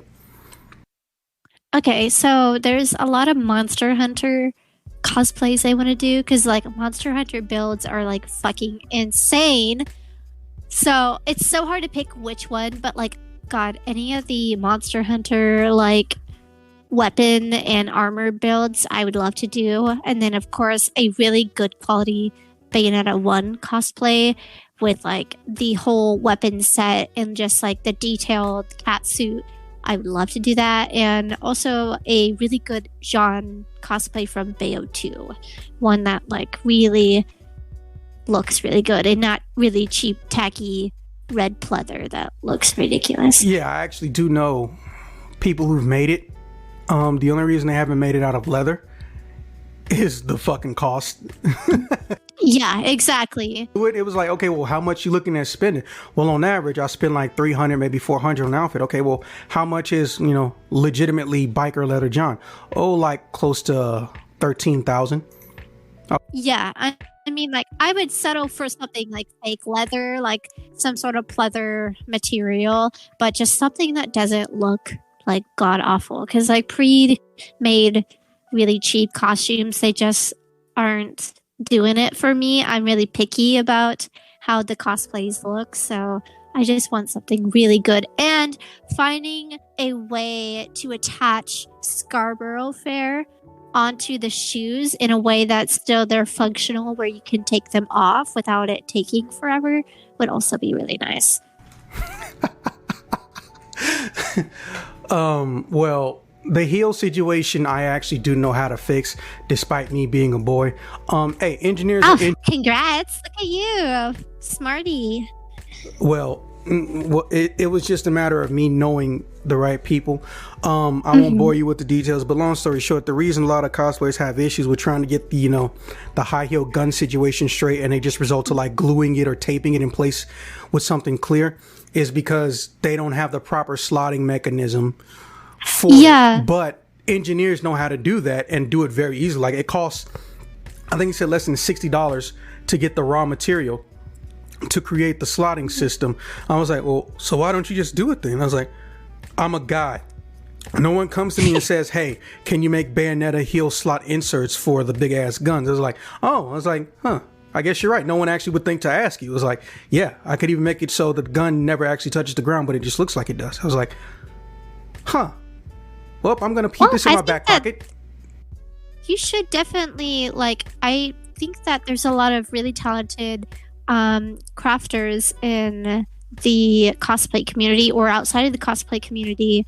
There's a lot of very talented men out there, and like the guns that I got, my Scarborough Fair guns are from Sunny Sama on Instagram, and they are very talented. And the problem with my guns, which there isn't really a problem, but the problem is that I'm extremely small and my guns are like the size of my torso. So attaching those ones to shoes is going to be like basically half of my calf is going to be those guns. So I would need a smaller set. I didn't realize how long we've been.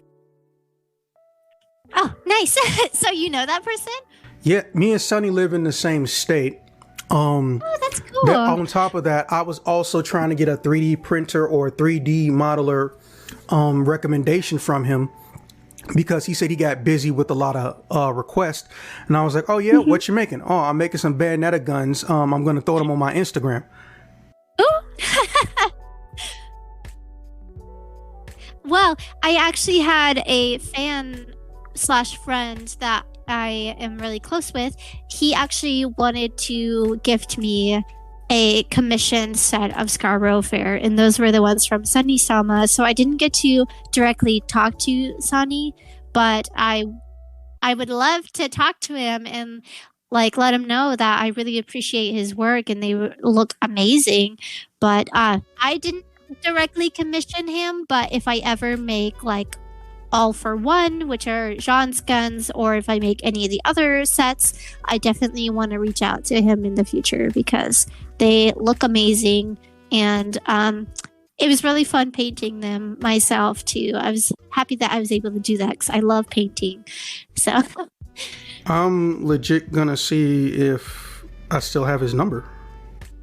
oh well, I'll definitely want to try to contact him. I'm pretty sure like he's seen the post that I've made about it, but haven't directly gotten hey, in contact. one of your clients want to see if they can get some alterations or some more stuff from you.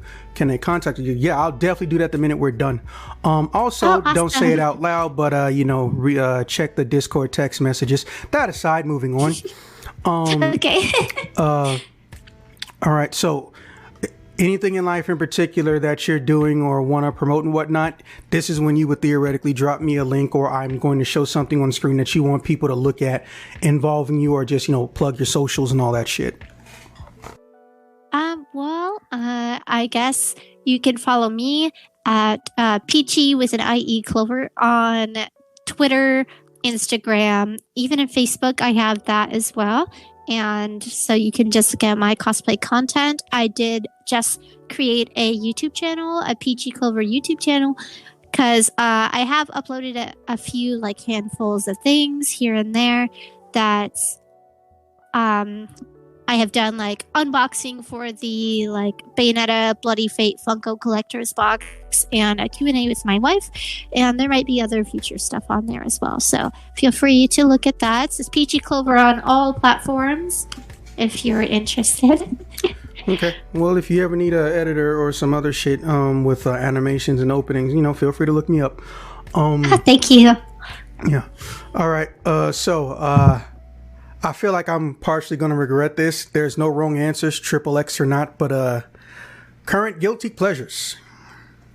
My current guilty pleasure, well, I mean, it's not guilty because you should be able to enjoy things in life without feeling bad about it, as long as it's not hurting you or other people. But the cheesy Fiesta potatoes from Taco Bell. I fucking love those. They're just really fucking good. And it's like currently my like cocaine right now.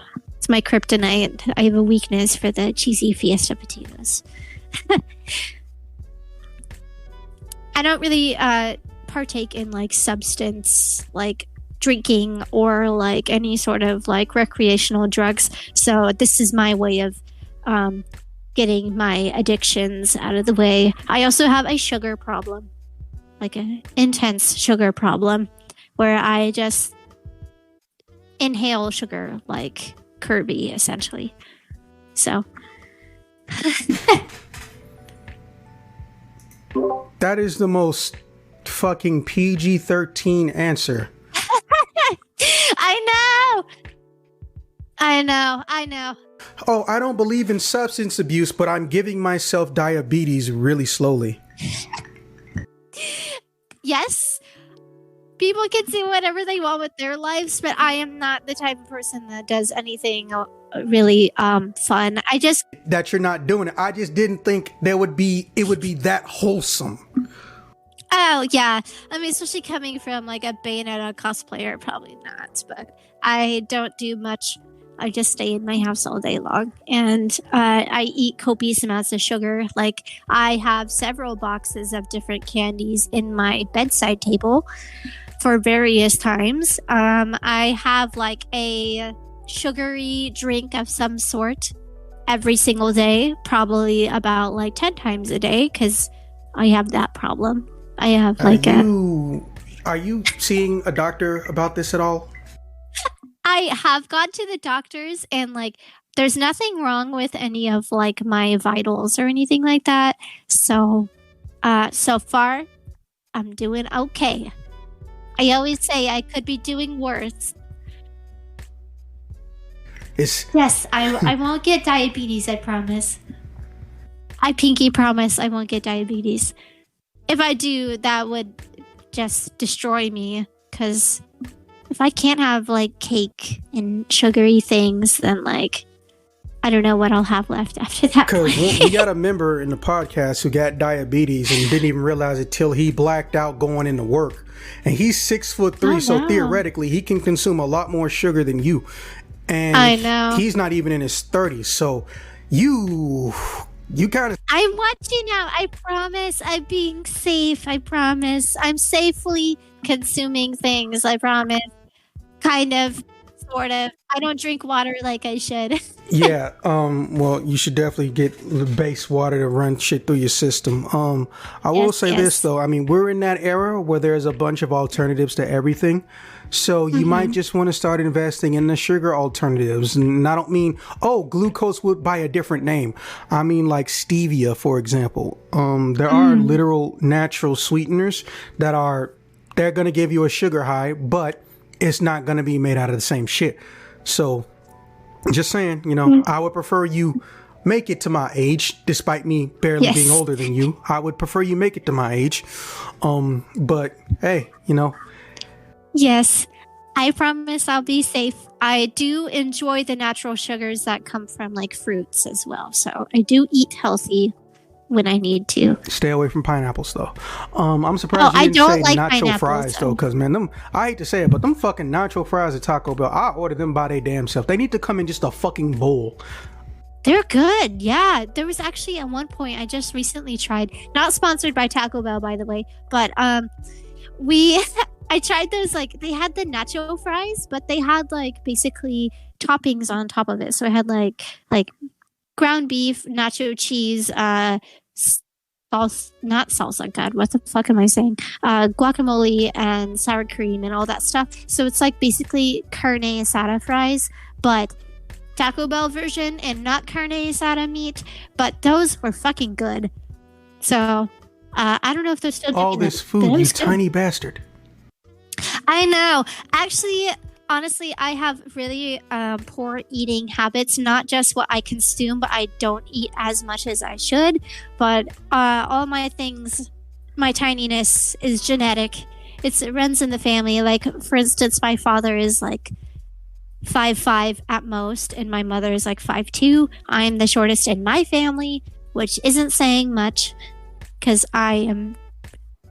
Yeah, I mean, everyone's short in my family. So, and then like my tiny frame also is like a genetic thing. So I do work out, but not work out to lose weight. I work out to gain muscles and things like that. Flexibility also. Or get into protein. Yes, I mean, I burn through like food very, very fast. Like fast metabolism runs in my family. So it's kind of what it is for me. Eat as much as me. I hate short people that can eat as much as me. I don't know why that offends me. It's weird. I know. I understand. A lot of people have that feeling about shorter or smaller people that can just like consume a lot of food, and then it doesn't look like it's like goes anywhere. It just goes straight through them. Pretty much. I totally understand. I've had that sort of. I'm big. I'm 6 foot, and I was. Oh, you're tall. Depends on who you ask. I ironically had the same problem you did for a different reason. Here's some stupid shit. My dumbass didn't think to ask my own fucking doctors and health professionals if I'm under or overeating because my weight never matched what people said I look like. Now, I don't have body dysmorphia, but I did have a condition, for most of my life where I called dumbass forgot to ask a fucking doctor. I'm sure there's a shorter way to say it, but I don't know what it is. So my dumbass who forgot to ask a doctor believed this shit, just took random people on their word, not factoring in, hey, listen, because of your natural genetics, you actually are under eating. The reason you're plateauing when you work out, the reason you feel tired isn't because, your heart's filled with artery clogging tasty goodness. You are low energy and technically a little bit malnourished. You literally need to eat more, and you need to, stop worrying as much about this, that, and the third. Come talk to us. Me, who was raised by a fucking retired nurse, so someone who knows medical shit better than most people, and it didn't occur to me talk to a doctor. So I'm sure you haven't heard it, but back in my day, one of the fat insecurities, and no, again, not doing an insult, it was actually called it. There were fat insecurity mechanisms that were common to the point of them being, on mainstream TV shows and shit. One of them was big bones. Big bones are not a thing. If you got big bones, you have a disease and you might die. But there is something similar to it, but that's obviously not the medical name. It's basically bone density or bone. Yes. Yeah. So something happened around early 2000s where the majority of the average bone density in North America shrank for males and females, and it was terrible. It was a bad idea. Weaker bones is always a bad idea. So because of that, certain light people are lighter than they really should be because their bone density is trash, or it's just it's become the new average, which is bad, right? I don't have that problem. In fact, I got it the opposite. My bones are denser than the average by almost. They're juiced up, just max power for your bone density. Yeah, and my bone density is almost twice what that original average was before it sank down. Interesting. Yeah, so because of that, I have a 36 waist. My stomach is literally flat, but if I step on the scale, I come up as 240. And this confuses the fuck out of everyone around me. Because why is this guy who looks like, he got scraggly arms until I lift something heavy, and, his legs, they ain't chunky. Why is this guy 240 pounds? And it was literally my bone density. Interesting. But here's the thing. I didn't learn that till I was like 25, 26. Oh, no. So I have to wrestle sometimes with, am I overeating and gonna get obese? Or am I, trying to compensate for my lack of good eating habits or eating frequency from back in the day? Because I was one of those dudes who, I ain't gonna lie, I was one of those dudes who would load up a ridiculously big ass meal that made no sense for someone to consume, and then I pretty much don't eat the rest of the day. But I didn't feel like weaker, And if I was going to exercise, I knew I didn't need that extra energy because I just let it naturally, crap out at the end of the day. Yeah. Is it healthy? Technically, yes, but it depends on how it's done and also the actual person and the personality. Everybody's different, so I'm not going to sit up here and say just because I did something, someone else should do something. But you, on the other hand, it's more like you should probably eat as much as me because you may get a little bit taller, not a lot. I want to keep things realistic. You may get a little bit taller. And also, you may actually find it easier to develop. And before someone makes that dirty, I mean muscles. Muscles. I do need more muscles because poor health does run in my family. Like, I suffer from chronic body pains, like muscular pain, because of shit running in my family on my mother's side. So I've been going to physical therapy at various points and times to strengthen the muscles in my back, to kind of help with that widespread body pain that I have because it's all centered in my back. So I do frequently go to the doctor.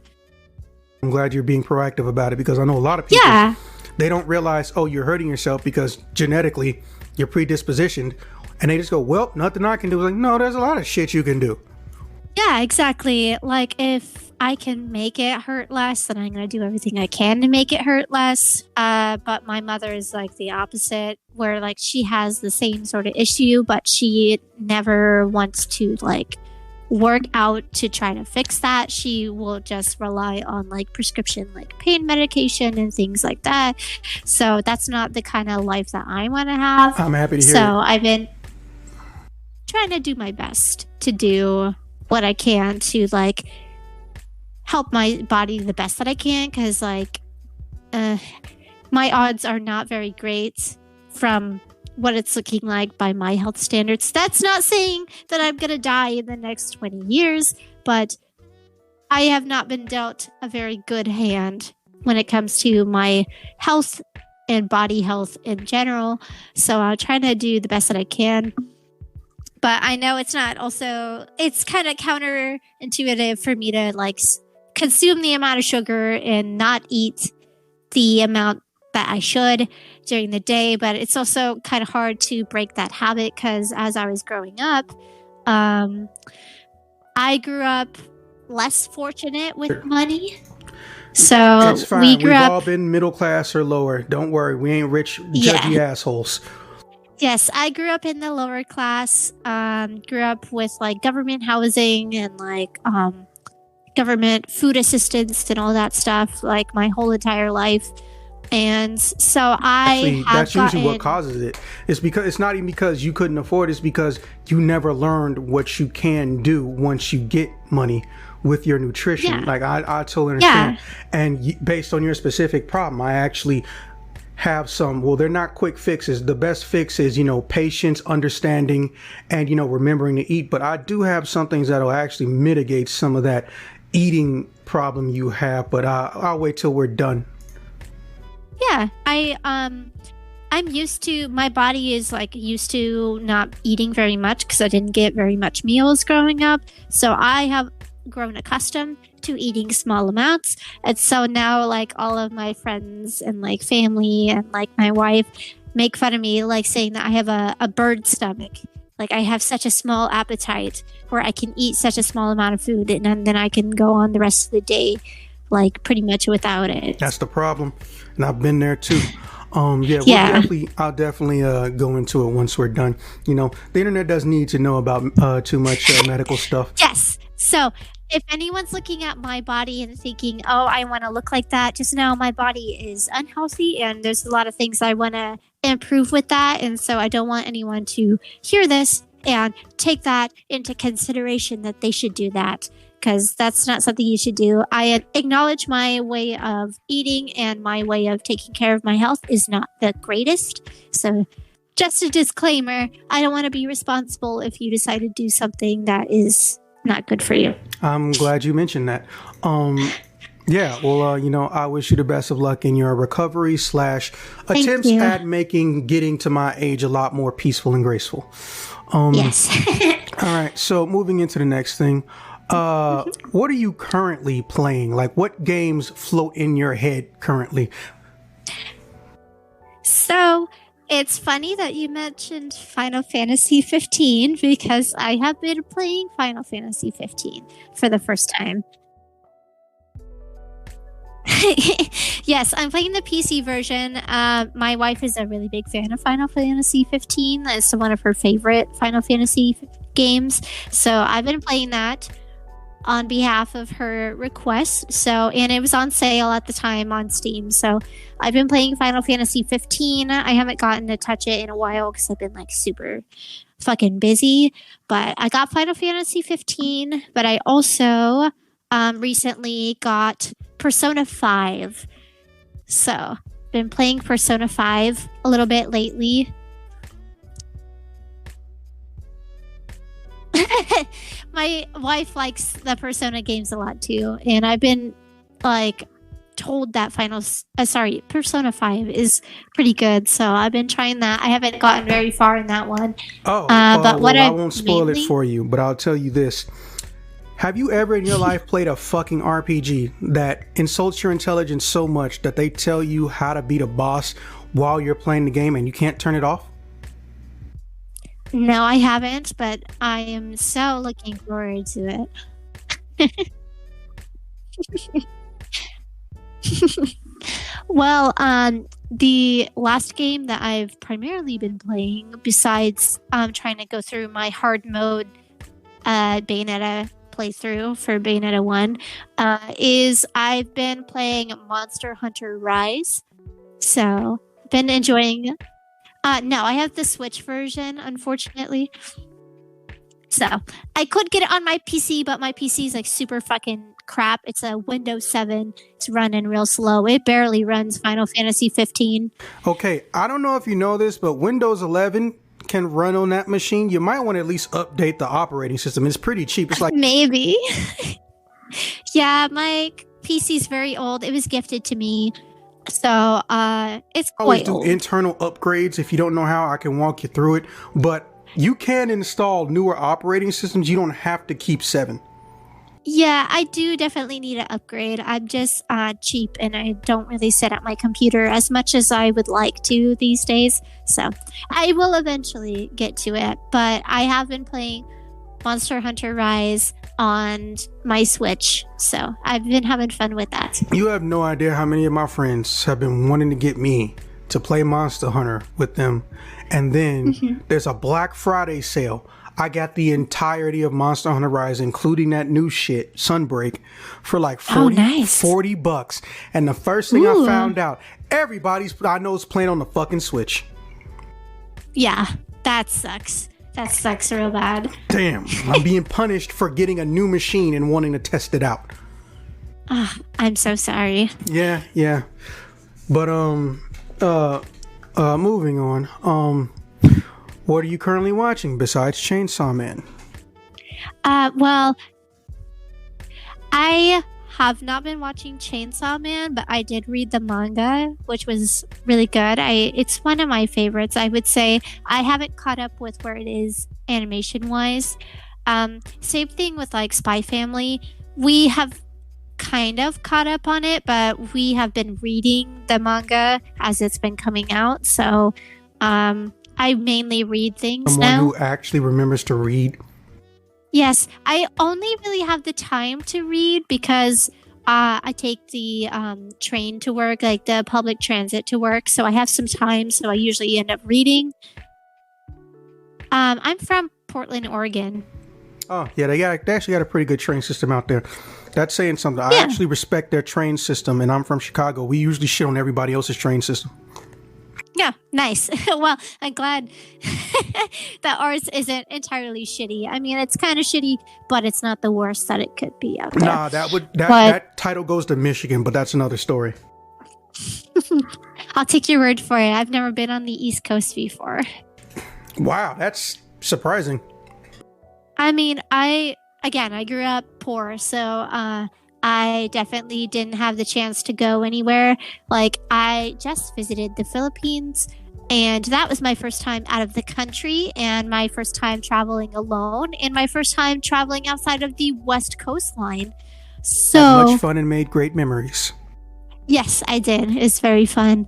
But what I've been watching right now is actually when I was on the plane for several fucking hours, I started watching The Boys on Amazon Prime. Not sponsored. Oh my god, how the fuck are we not friends?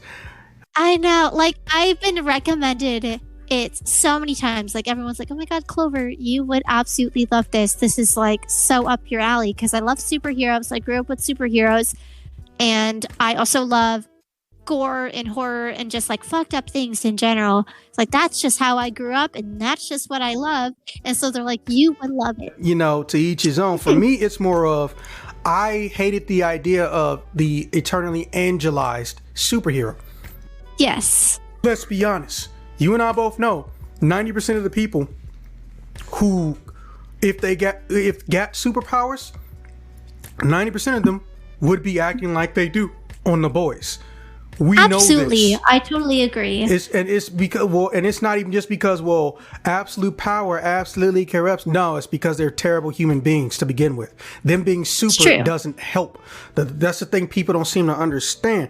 Like, all those people who claim they quote unquote love freedom, no, at this particular time, I'm not referencing the MAGA fuckboys. I mean, people in general who think that they should be allowed to do whatever the fuck they feel are literally some of the most dangerous people you'll ever meet in your life. Because the fact that you think that way is frightening, because you want everyone to think that way.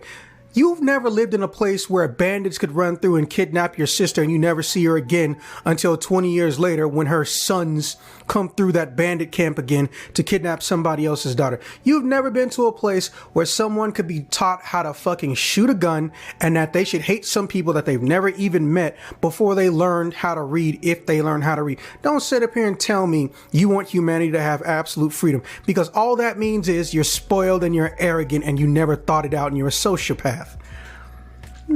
So when I see Homelander, I'm just like, this is exactly what the fuck would happen. It's very true. Like, all of these things are very realistic, especially with like how people like to idolize people like that are in power or that are like popular and famous, they put them on such a high pedestal and they like wave off all of these things that's like shit that should not be like just brushed aside. And so it's been really good. The Boys is really good. I wish I got into it sooner, but right now I'm about to finish season 2, and I do really, really like it. Oh man! And so you're on season 2. Well, 3 is going to be a major turning point for you. Yeah, I've heard that 3 is when like shit goes absolutely crazy. It's already been like pretty intense. Well, let me tell you what they mean by that. Very entertaining. Yeah, let me tell you what they meant by that without spoiling shit. So if you've noticed, we primarily only focus on the big Avenger superhero group and the people that they directly affect and want to kill them. In season 3, it starts being more public. They start getting more public notoriety for their terrible behavior. So we start learning what happens when, regular society has to choose between worshiping an asshole or trying to stop this asshole. And I don't mean anyone in particular. I mean the concept of superheroes. So that one, and it even feels like they got a higher budget. But yeah, season 3, a lot of people, they don't love or hate it. Everybody loves it, but some people feel like there were some missteps, and some people feel like other characters got too much attention. It's a mixed bag, but it's not bad in any sense of the word. Okay. Well, I'm very much looking forward to it. I'm been enjoying it thoroughly, and it helped like the several 14 hours that I had to sit through go by fast. So yeah. Glad you can catch it.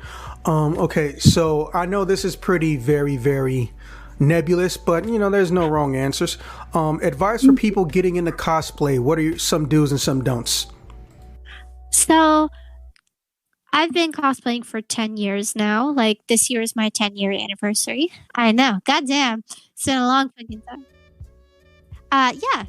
I was cosplaying when I was pretty young. Like it was like things in my room doing things and like taking pictures of like what I was doing. But like I would consider that as my start. I started going to like conventions when I was like 14 though. But my advice for people getting into cosplay is don't worry about the trends so much. Like I understand that cosplaying what's trending right now is getting reach, it's getting attention, it's getting interactions with fans and things like that. It's getting engagement. That's the word that I'm looking for. I understand that it's getting that, but really cosplay is supposed to be a hobby. It is supposed to be self-indulgent. You should do things that you want to do. You should cosplay things that you want to cosplay because this is a hobby and this is supposed to be something that makes you happy. So don't care so much about the trends and what's going to be getting the attention and engagement, and just worry more about what brings you happiness. Like the Marie Kondo thing. Like, does it spark joy? If it doesn't, then throw it away. Just get rid of it, essentially. And also try to upcycle and thrift things as much as possible. There's a lot of waste out in the world that's just been really shitty, and if you can thrift and upcycle as much as you can, it's going to do some part in helping the environment around us. And if you're not using a cosplay anymore, then you should sell it somewhere or like give it to someone that you know would want to use it. Try to limit the amount of waste in the world. I guess I'm very environmentally like trying to be conscious about things because that's usually what I do. Well, growing up in like a poor situation, I've always had like my clothing and everything like thrifted, but it's kind of carried on to my cosplay as well. I try to thrift things as much as possible and like upcycle things as much as possible. And God, I am a scrap hoarder. Like I hoard scrap fabric and foam like a fucking hamster. Just like shove that shit under my bed and keep it for way too long. So and another thing I would say is I would generally avoid going to cosplay conventions alone, especially if you are young. Always go with a friend, a trusted friend, so then you can feel a lot safer, because there are some creepy weirdos out there, and there are creepy weirdos that will try to like confront you and single you out if you are left alone. So definitely go with someone. Bring your own food if you can, like smuggle that shit in there, because the food at conventions is way too goddamn expensive. So they overcharge based on if there's a convention, and then they want to act like it was always like that. I hate that shit the most. That's pretty nice to me. I would literally tell children, hey, bring a fucking weapon you can easily hide, because there are crazy bastards everywhere. But yeah, there's crazy people. And I'm in a unique position because, well, you're not me, so, you know, there are problems that are unique to me, which, don't get me wrong, I wouldn't wish them on you. In fact, I wish they didn't exist, but they're gonna happen. So I'm technically not a photographer, but I technically do get commissioned for photography. But I almost never charge people, because despite how they feel and think, I don't think I'm where I need to be or should be to get that title. So I usually end up doing shit for free or give the shit away once I'm done with it, right? But I don't like practicing at conventions. I like to practice in real world settings, because, you know, an indoor setting with the same lighting, except for when you're probably in a large hallway, you know, that's idealistic. That's idealistic settings. I want realistic settings. And sometimes I'm not even filming something. I'll just be in the menu system, and there'll be a lens cap on, and I'll walk down the street in a neighborhood that apparently is too nice to have someone like me in it, quote unquote, and random motherfucker will come out their house or out their window and go, what are you doing here? It's like, you already started off on a bad foot. I got a better question. Why don't you explain to me why you think I have to answer that? And of course, you know, shit pops off. So from like, I want to say 19 to 25, I didn't even bring it up. Or if I wanted to practice, it would be on a compact, like something you could literally stick into your fucking pocket, right? And then, you know, the same shit started creeping up. Why do you have a camera on the train? I was like, I'm going through the menu system. I'm checking my fucking battery life. Are you taking pictures of me? He's like, no, I'm going through the menu system and checking my battery life. So I naturally I just told myself, okay, you know, there are a lot of things that Rodney King colored people can get killed over. Do I really want going through a menu system to be what gets my brains blown out? Because I'm from up north. And because I'm from up north, we have this very specific, almost genetic thing woven into the DNA of minorities, where my southern cousins, family members, and, you know, direct and indirect affiliates don't have. It's called, hey, if we gonna do this, we gonna do this. Not to be confused with I don't give a fuck. I wholeheartedly give a fuck. I totally give a fuck if you've decided you want to try to end my life or get someone to beat my ass or murder me because you decided that you don't like my skin tone. Whereas, you know, Southerners may say, well, I guess there's nothing I can do. If I do something, they'll probably get away with it, and I'll get murdered, and they'll probably get away with it. I don't have to worry about that up here. Not nearly as often or as much. So if we gonna do something, I'm already gonna treat it like it's a life or death situation. I am kicking ass of anybody who decides to call me whatever the fuck they gonna call me, because I'll leave you the fuck alone. Even if you racist, I'm not gonna go up to you and start no shit. I mean, yes, it's fun to make fun of them, but I'm not gonna literally stand outside your house at 3 a.m. in the morning and just fuck with you. I'm gonna mind my own damn business until you decide, oh, you thought I was a sweet little bitch. But when I'm in a camera, minding my own business, and it's like 3 out of 5 times, I'm like, nah, this is a little bit too risky. So I pretty much didn't do it. I literally didn't do it for almost a full almost a full 5 years, until I came into a $4,000 kit. Right? And that's when I got back into it.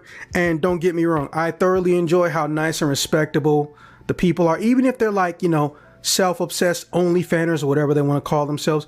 They don't come to me with anything intentionally venomous or negative at a convention or even in public, because the world's just more social media these days. But I get these issues where I have to tell people, and one of the most dangerous things about being around me as someone who has a camera is literally being around me as someone who has a camera. Because one, there's going to be assholes who come around because they just want to try to get some ass. Don't get me wrong. If you're single, someone else is single, you're consenting adults, it doesn't matter that you're at a convention. A convention is basically a fucking nightclub on some levels. I get it. I don't care.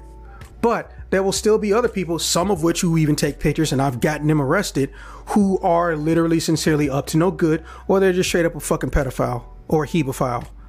Period. And just because I met them or I spoke to them doesn't mean that they're my homies. Because, well, if anyone knows my record of prevention of non-consensual activities, if you catch my drift, I don't play that game. But that doesn't mean everyone's going to put a sign on their forehead that tells me, hi, I'm going to hang around you and I'm going to try to smash any and everybody around you despite their age, as long as they give me a woody, or vice versa, or makes them feel wet for the females out there. No, they don't do that. And I really do hate when I could see someone, be cool with them for years, come up to them a few years later, they want to act like I don't exist, block me on social media, don't want to talk to me, because they assumed that someone who did something I condoned or knew about or I supported it. Do not assume the person you hang out with thinks like a fucked up person that you see them hang out with. Don't do that. But that's just me. Because I've gotten quite a few pedophiles arrested. It is literally fun. I don't even say I do it because it's the right thing to do. It is. But I do it because I like ruining their day. Ruin their lives like they've ruined other people's. Yes. Some people don't recover, not because they're dwelling in the past or victim mentality. First off, there's so many instances where you can use that word wrong. I don't even know why people risk that statement. But no, some people can't afford the fucking therapy. Some people develop sexual dysfunction that could take years to self clear. Like it's not a one-time thing and then it's over. It stays with you, from what I'm told. I'm me, so I've been able to prevent any chances that people did with me. Like a drop kick can go a long way. But I get it on some level, which is one of the reasons I actually try to, help prevent it when I am able to. But then there's one person who I barely knew 10 minutes at one convention, and because someone saw him with me, now for 7 years, I'm somehow associated to being just like that motherfucker. And that's not hyperbole. That happened. Oh. Well, that's unfortunate. That's people for you.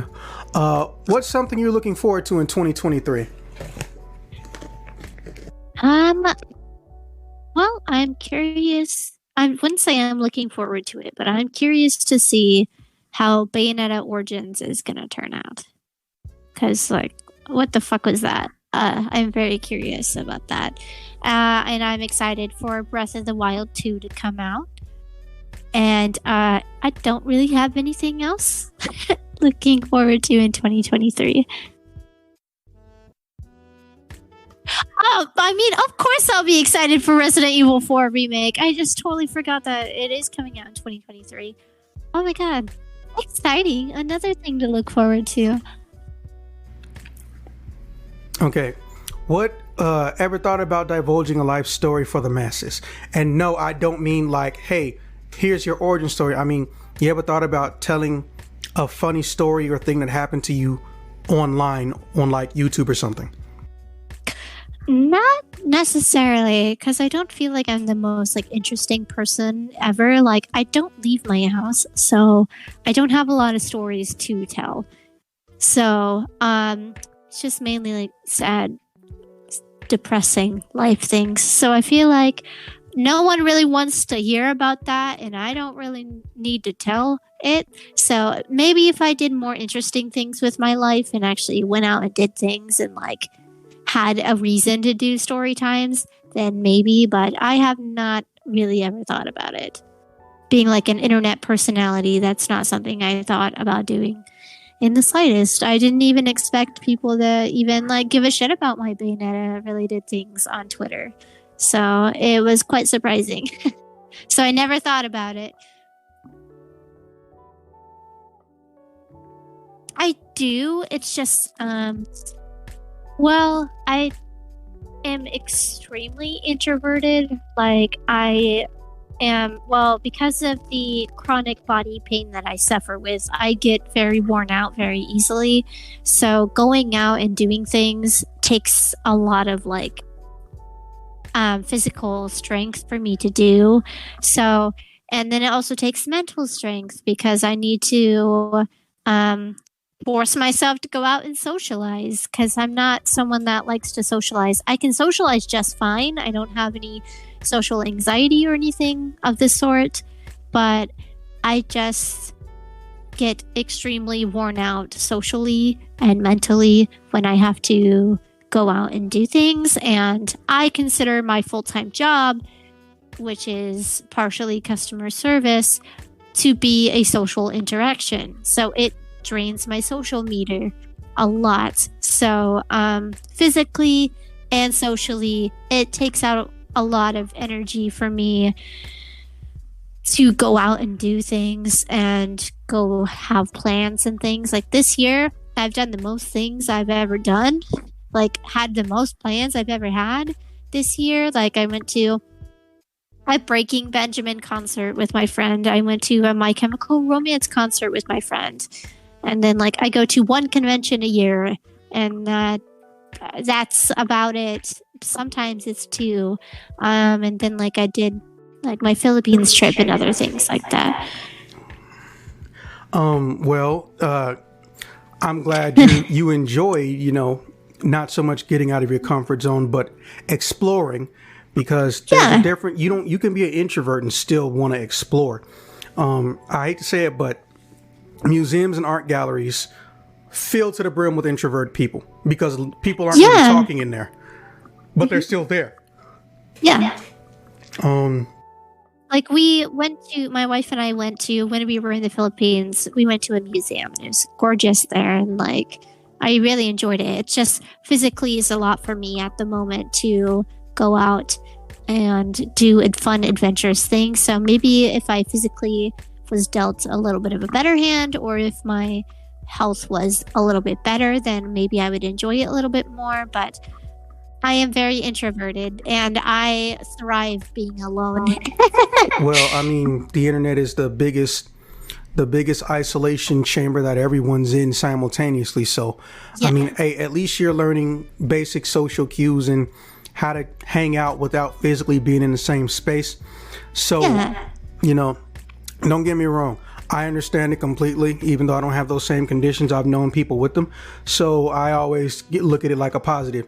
Whatever you don't do doesn't mean you can't or won't do it. It means you just might have to plan ahead of time doing it. Yeah. But you ain't necessarily got to take a plane, but hell, you fit on all the planes. I do. You lucky bastard. I have literally only been in two plane rides my entire adult life where I actually fit. Fucking never forgot them, which is the strange part. You would think that plane still being in rotation would mean I can get comfortably seated. Hell to the no. If I'm not sitting on the aisle, I am in pain. But you take it with a grain of salt. Life is a journey, it's not a contest. Yeah, I do like going out, and like I do enjoy hiking, but like physically for me it's a bit difficult to do hiking at the moment. But I love going outdoors. I don't like camping, but I love going outdoors. Yeah, so the army kind of forced me to get used to that, but that's another story entirely. All right, feelings on digital art. I feel like you know what I mean by that. You mean like AI art? Yeah, that shit. Yeah, it's shit, like in the bad way shit. Like, well, I have personal bias probably because I used to do like digital art. Like I used to create art, not just like through cosplay. And also like my wife has like a bachelor's degree in like digital arts and like traditional drawing and painting. So like we have a lot of serious feelings about the AI situation. I can see why it was created, but I don't think that it should stick around, especially when there's a lot of hardworking, like independent artists, people out there that are trying to make a living and just trying to, get out there with their hobby that they love so much and like indulge in their own things that they love. So AI has just really, it's kind of like, it feels like it's just diminishing all respect for artists. Like people will be like, oh, see, clearly it's easy because I can do this with this AI system, and just like diminishing the amount of hard work and effort that like people put into their art and all the dedication that they put into that, because they can just beep boop buttons and like type some prompts in there. I'm taking you seriously, but that was just really funny. Beep boop buttons. Yes, the beeps and boops and the bops of the buttons, and like they could just like put that in there, and then like it's depressing, because it's also, I guess people can look at it in the same way of like when big corporations like clothing corporations, they steal ideas from smaller artists like clothing creators, designers, that they create an intricate design for their own like line of clothing, and then there's a direct rip-off being sold for like half the amount of money, half the amount of effort, and like that's just such shitty garbage things. It's just ripping off of people's hard work, banking off of like people's hard work, and creating on top of that. Like that's like fucked up. That's super fucked up. Just people slaving away to learning and dedicating their lives to these things, and people capitalizing on top of that by like basically just stepping on them to get their own way by using a system that wouldn't be around if it weren't for like those like artists in the first place, because you can't have AR art without like people creating art in the first place. Like it's just, I hope that makes sense. No, it totally does. You hate it. For the people listening, the short version of what she says is she doesn't hate it because it exists. She hates it because it's intentionally meant to do one thing and one thing only, which is destabilize and ruin the concept of the commissioned artist payroll, and also art in online and in entertainment in general, because the people get a 2-year, 4-year, and 8 degree in things, or literally just master their craft to the point where even without formal training, they're doing as good as people who are formally trained. They basically came on and said, fuck all of you, and it's only going to get worse from here unless we stop it. Exactly. Yeah, short version. Yes, short version. Yes. Any do's and don'ts for people approaching you in person? Well, I am very small, so do not approach me from behind. Like, don't touch me. Also, don't touch me without asking anything. So, don't approach me. Yes. Don't approach me from behind. Don't do that at all. Don't ask me to step on you. As funny as it would be, my wife isn't comfortable for that. She's not comfortable with that, so I'm not going to do it unless you pay me a really good amount of money. But don't touch me. You can ask.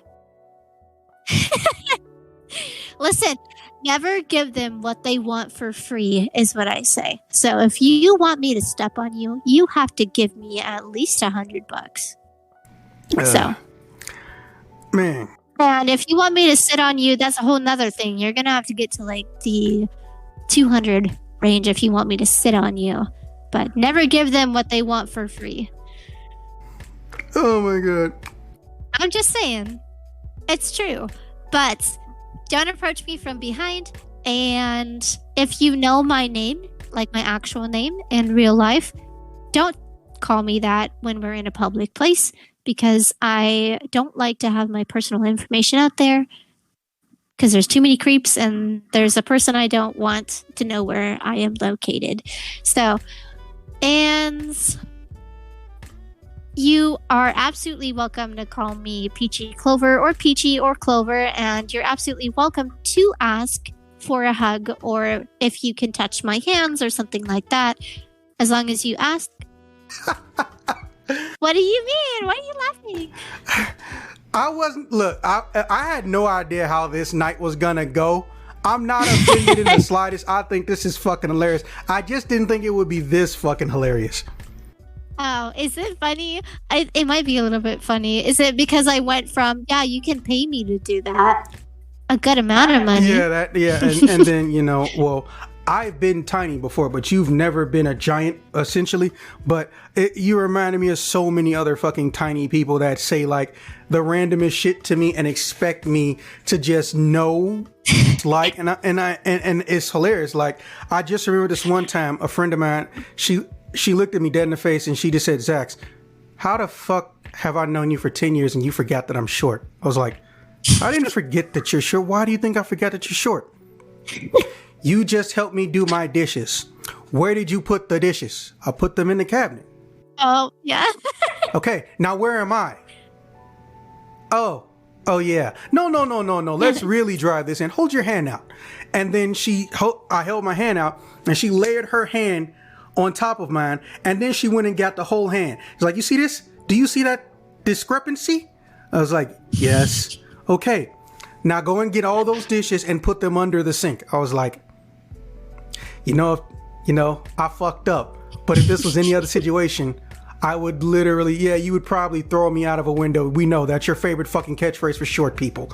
But yeah, I'm just like, you can't expect me to just immediately know, hey, these short people who live in this house don't put their dishes in the cabinet that's for dishes above the sink. They put everything below the sink. And at the same time, I'm kind of wrong for thinking that because one motherfucker's 5'2" and the other one is 5'4".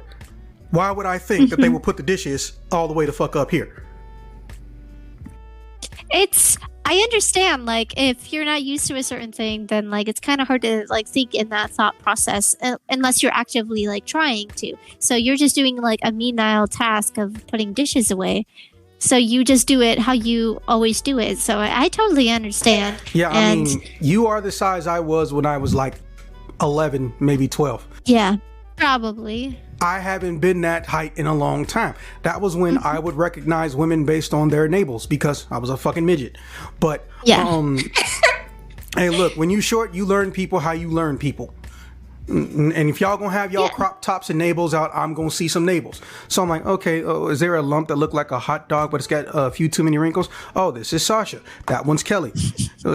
Hey, I mean, I know you never thought about it, but if you stop and think, you can probably do it too. You can start to recognize dudes based on the type of belt they have. Yeah, absolutely. Like, I mean, I'm like, I am like, my face is tit height with my best friend because she's pretty tall. So like I could probably make her out by just like her tits at this point because I mean I've always been that height, like just right there. So that's how it is for most people. So chest height for most people, and so I'm used to it. But I'm also used to like looking up. So and then my friends they know the top of my head only basically. So it's a lot of adjusting, but I would say in general for women, approaching them from behind is probably a bad idea. Yeah, I would wholeheartedly agree. If I'm approaching from behind, we're in October, where I actually get away with pranking and punking out my friends, not just the female ones in general, but any other month, I just fuck with my short friends by tapping them on the head. Then they threaten to end my existence, and then I think it's adorable, and I know it's wrong, but look, I feel like if I've known you for 11 years, I've literally broken noses of people who decided they could do and feel up on you in any way they want to. I get to pat you on the head, and you get to threaten my life. It's just adorably funny to me. My best friend is, well, actually, how tall are you? I am 5'0". I think you're taller than my best friend. My best friend, no. I literally spoke to her 3 days ago and she says, you know what? I don't know why you think the idea of waiting till I'm not paying attention and poking me in my belly when I'm eating is funny, or that, you pinching my cheeks when I'm not paying attention is funny. But one day I'm going to catch you. I was like, and I just said challenge accepted. It's like, no, I'm serious. I'm going to figure out how to catch you and actually hit you, and it might actually hurt. I was like, you have to think about it. Yes, and I said the same thing. Challenge accepted. I'm perfectly fine with it. I know that I should not be doing what I'm doing, but when you're this tall and someone is that small, it gets that baby Yoda part of your brain where you're like, oh, everything you do is adorable. Did you drive to work today? You drove to work today. Yes, you did. Like, it does make sense. It's like, I think there's a thing, it's like cuteness aggression that people have. It's like when something's just cute and small, you like can't help but like want to like squeeze it. And just like, I get it. I could see how people think like people who are cute people that are smaller are cute. Like, I get it. But I also am looking at it from like a different perspective because I am a small person in general. And I also have the people that are like, oh, you look so cute when you're all angry. But as long as like people... I mean, I respect her feelings and emotions and boundaries, but it's still adorable even when she wants to murder something. Yeah, I can absolutely see that perspective. But as long as you understand that, as long as you take the emotions actually seriously, then like as long as you're looking at it from that perspective, then it's okay. But remember, small people are still human beings, and small women very sneaky are full grown. Like, small women are adults, and they should be seen as adults and they shouldn't be seen as children. So stop being fucking rude. If you think, oh, anyone who's like a taller person dates a smaller petite person, they automatically have like really sus tendencies and like children. Like, that's not the case if they're two adults. So stop seeing smaller people as kids is what I want to say to people on the internet. Yeah, it's fucked up. It really is, because first and foremost, numbers aren't even.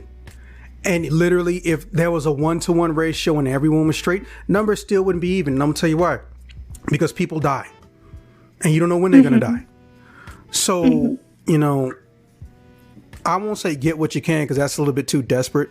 But I will say that you don't know what that other person who actually loves you, not, oh, I'm with them because they're pretty and they have a lot of money. Someone who actually loves you as a person, you don't know what they're gonna fucking look like. A lot of shallow people will pretend that they're fucking, you know, they don't have shallow beliefs in the system.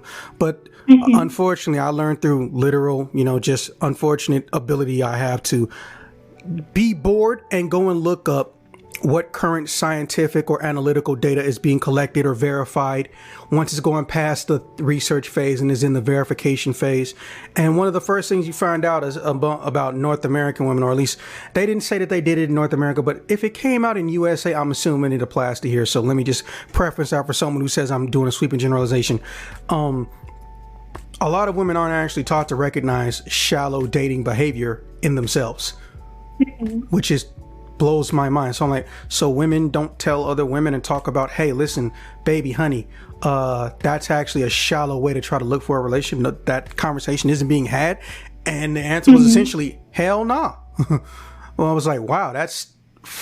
You need to have friends that give it to you real. Like, that's like... You need to tell your friends, even if they're in the wrong, like, actual real friends would tell you, like, babe, you're not doing the right thing. Like, this, you should think about this better. Like, it's really shitty for people who just, like, they wholeheartedly agree with everything that their friends agree with and, like, always assume that. Like, that's not realistic, and you should definitely not look at your friends in that way. You can have arguments and you can have differences in opinions as friends. And it's better to, like, rip the Band-Aid off and give it to them, like, straight up that they're actually in the wrong about things, because no one's ever going to grow and change as a person and improve as a person if you don't be real with them, or if everyone thinks that the other party is in the wrong. You got to do some self-reflecting, and your friends should help you with that self-reflection. Yeah, and unfortunately, the stereotype is, well, everyone's too sensitive. No, it's more like people don't understand that literally a good friend and good friendship means that your friend is not your fucking fan. Like, don't get me wrong, if you're an actual celebrity, not I'm famous on the internet. No, if you are fucking Marshall Bruce Mathers III, aka Eminem, you are gonna have friends that are also fans of what you do. But if they can't say, hey, Slim, listen, you got a drug problem, bro. You need to go to rehab. Your family loves you too much and the world needs you too much. You need to go. And if you don't, I swear to God, I'm going to do everything in my power to beat the fuck out of you until you do. Like, I would prefer that friend over anyone else. Like, I told my, again, my best friend, Raven, I told her not too long ago, I was like, hey, listen, I think the reason you and me work despite having lives that are so completely different isn't because we have similar interests. It's because I like the idea of having friends who are not going to bullshit me or understand when I'm joking with them. It's not, I think it's fun to get away with bullying people. Because I don't think it's fun to get away with bullying people. I have beaten the shit out of bullies. One of my nicknames growing up was anti-bully. But I kept telling people, hey, people aren't understanding that. Don't call me that no more. And, you know, they did it. But I wholeheartedly understand, you know, oh, you think because someone's bigger than you, if you tell them the truth, they're going to kill you. No. If they get mad, let them. If they threaten you, tell them I'll call the fucking police right now if you ever threaten me again. Or if you really can't salvage the relationship, tell them, hey, I told you the truth. You threatened me. We're done as people. You come up to me again, I will probably call the police. Do what you got to do, because at the end of the day, I would rather have a Clover that is alive with one less friend than a Clover that, you know, is being, you know, smacked around by whoever the fuck's smacking you around and you not saying anything because, you know, you're scared of what they're going to do. So that's just my 2 cents. Yeah. Real friends will be real with you. Like, my friends had confronted me at one point when I was dating a really shitty person. And they were the ones that kind of really got me to sit back and think, like, oh, this is not a great situation. I really need to get out of this situation. So friends will they will start that uncomfortable confrontation if they really care about you. They will get through the uncomfortableness and they will confront you if they really care about your well-being. So they will make that leap for you. So if your friends don't do that, then maybe you should find some new friends. I am so happy to see a technical, not social media person actually say that. All right. So, well, I mean, do it how you feel. Do you have any messages to your quote unquote haters? Let's see.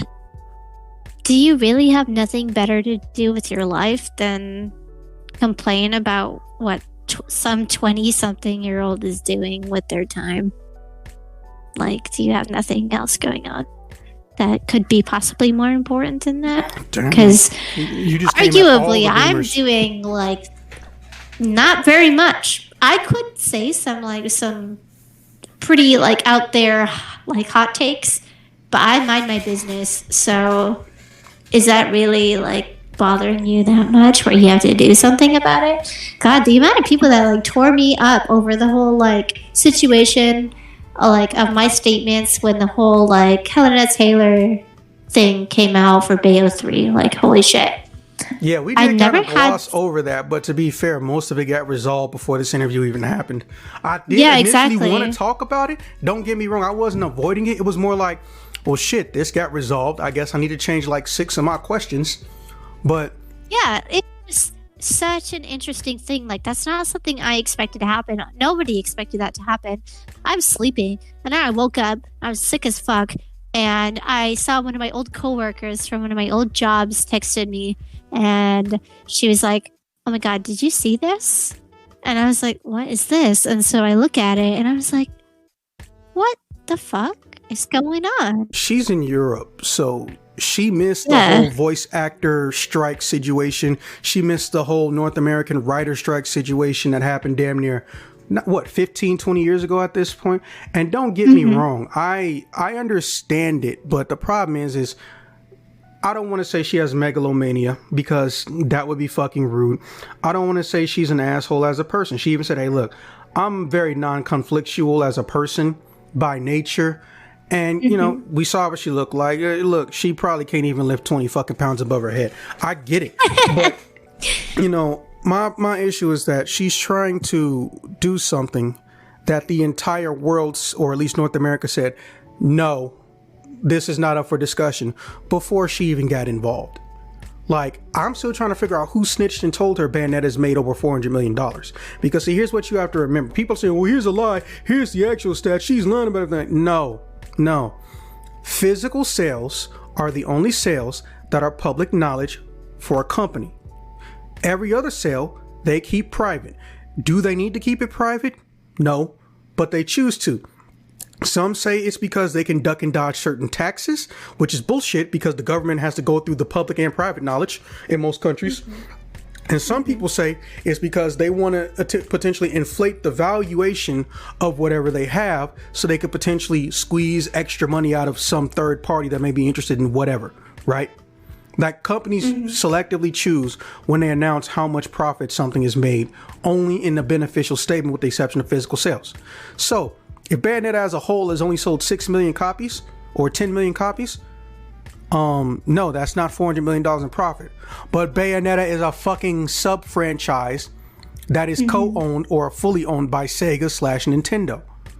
So if they sell a book, they sell a toy, they sell a statue, they sell a shirt, they sell a DLC with Bayonetta, someone wants to license the shit, that's still more money. Everyone likes to bitch and moan about why does Capcom keep renewing the license for Darkstalkers if we're not getting a new game. They must just really be in a loop stuck making some one game kind of like Duke Nukem. No, idiots. It's way simpler than that. Because Darkstalkers as a franchise still makes money. Morgan as a statue, as a toy, as a shirt still makes money. She is more recognized in the franchise she's in. And I fucking hate it. I don't hate Morgan as a character. I mean, as I've established, I hate that I'm attracted to those kinds of personalities, but that's a me problem. And, you know, women use it against me, but again, that's a me problem. But the issue is that people don't want to understand someone on the internet doesn't magically know everything that's going on at a corporation unless they're snitching illegally. So I don't care if someone on YouTube tells you, well, Bayonetta only sold 6 million. So she's lying about them making 200, 400 million. Like, no, she's not. You don't know how much money Bayonetta has made in digital sales. Also, you don't know if those sales figures include digital or not. Because here's a very scary fact, and this is the main reason why DLC got popular, like, well, right when you turn into a teenager. Did you know that when a game sells physically, the average profit a company receives from that physical individual sale is usually barely a double-digit number? Like, they're lucky if it's $11. Yeah. Interesting. But when they sell the digital version, they just got to worry about taxes. So for the same game on physical, you're making less than 80% of its worth. But for digital, you could go from 70 to in some cases 80, maybe 90 for the same product. Yeah. So that's why there are times where DLC can make more money than the game did sales. You could have a DLC that's $1 and, you know, everyone fucking buys it, but you got a physical game sale and you only made 11. There's a reason DLC is valued as much as it is. It's because it's a direct line of profit damn near with very little in its way outside of basic taxing. And it's been like that since, you know, at least 20 years, maybe more. It's fucked up, but that's true. Yeah. But, you know, she is a classically trained Broadway or stage performer. So I don't know why someone would have told her that information. But Platinum has a history of doing shady shit if they know they can get away with it. Whether or not they'll acknowledge it, they've had snitches in the company and they've had reports on against them showing that they will and does do shit. Everyone wants to blame things on Kamiya, but, you know, sometimes Kamiya's mouth isn't actually the culprit of a situation. Sometimes it's other shit. Because remember, Kamiya's never been the president of the company. He's a creator of it. He's a co-creator of the company, but he's never been a president. Yeah, absolutely.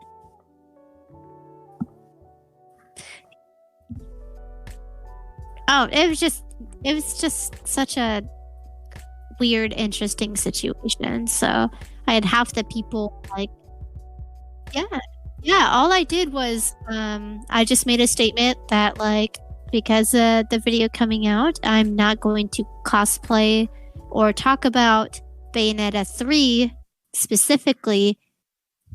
I just said that. I only said I'm not going to talk about or cosplay from Bayonetta 3. That's all I said.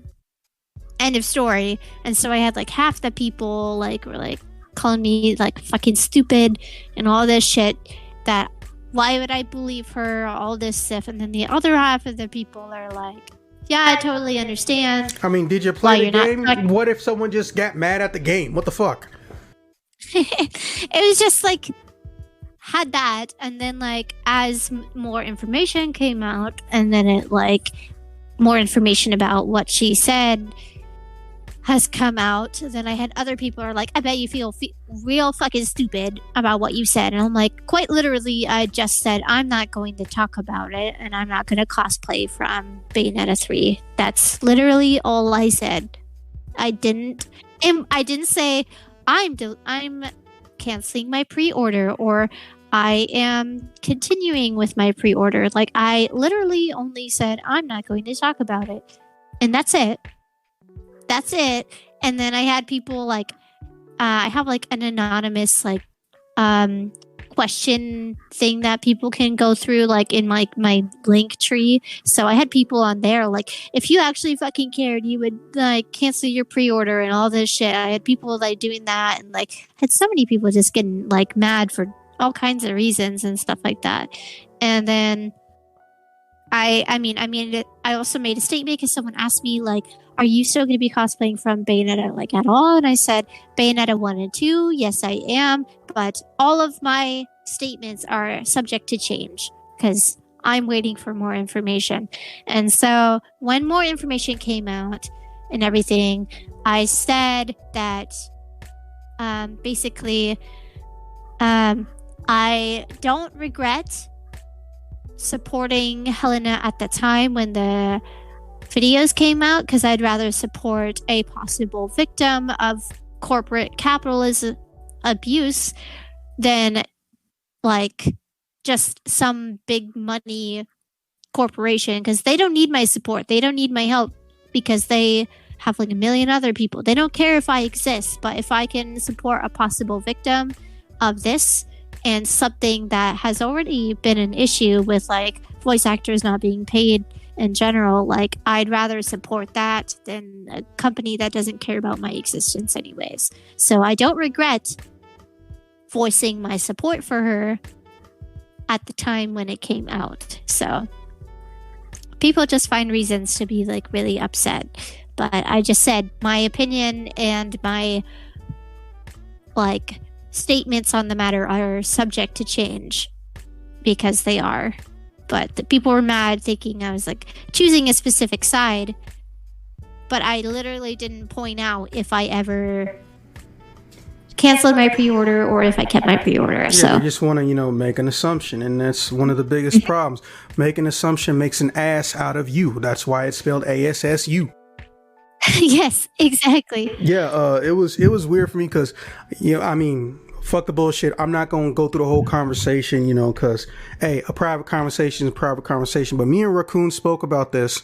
Me and like 2 or 3 other people spoke about this. And we all said different things. But, when information started coming out, a lot of people started assuming, oh, well, fuck you guys who want to support her. Guess what? A bunch of people pre-ordered the game just because she told us not to. Ha, ha, ha, ha. I was like, that's not what happened.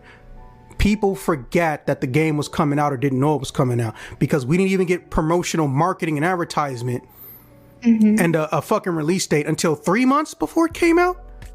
Yeah, pretty much. We didn't get till 3 months before it came out.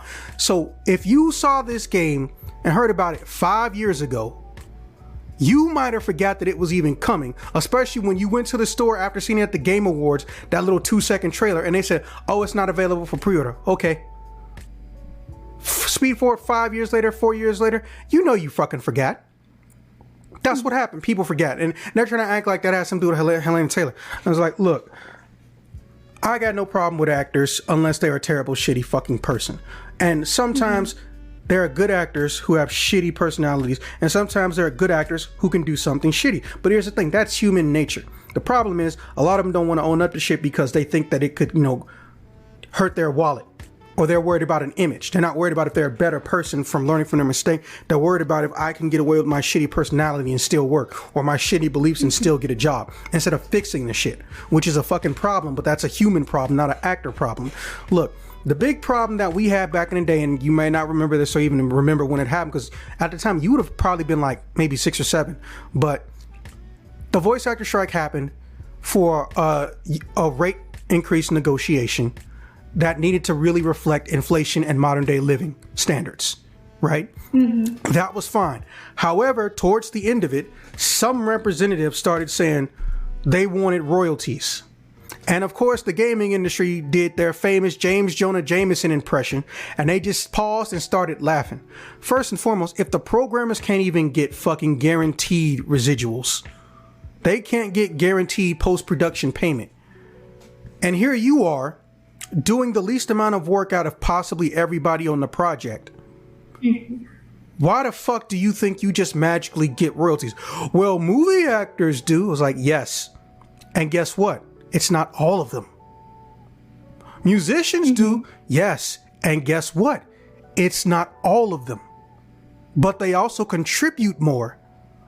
Or in the case of the movie, how much they're getting is based on their involvement. If they're there for beginning to end of production, they're obviously going to get paid more than the guy who's a supporting cast member, or the guy who's a cameo who might not even have a name that gets spoken in the movie. Mm-hmm. The problem is a bunch of actors started taking sides.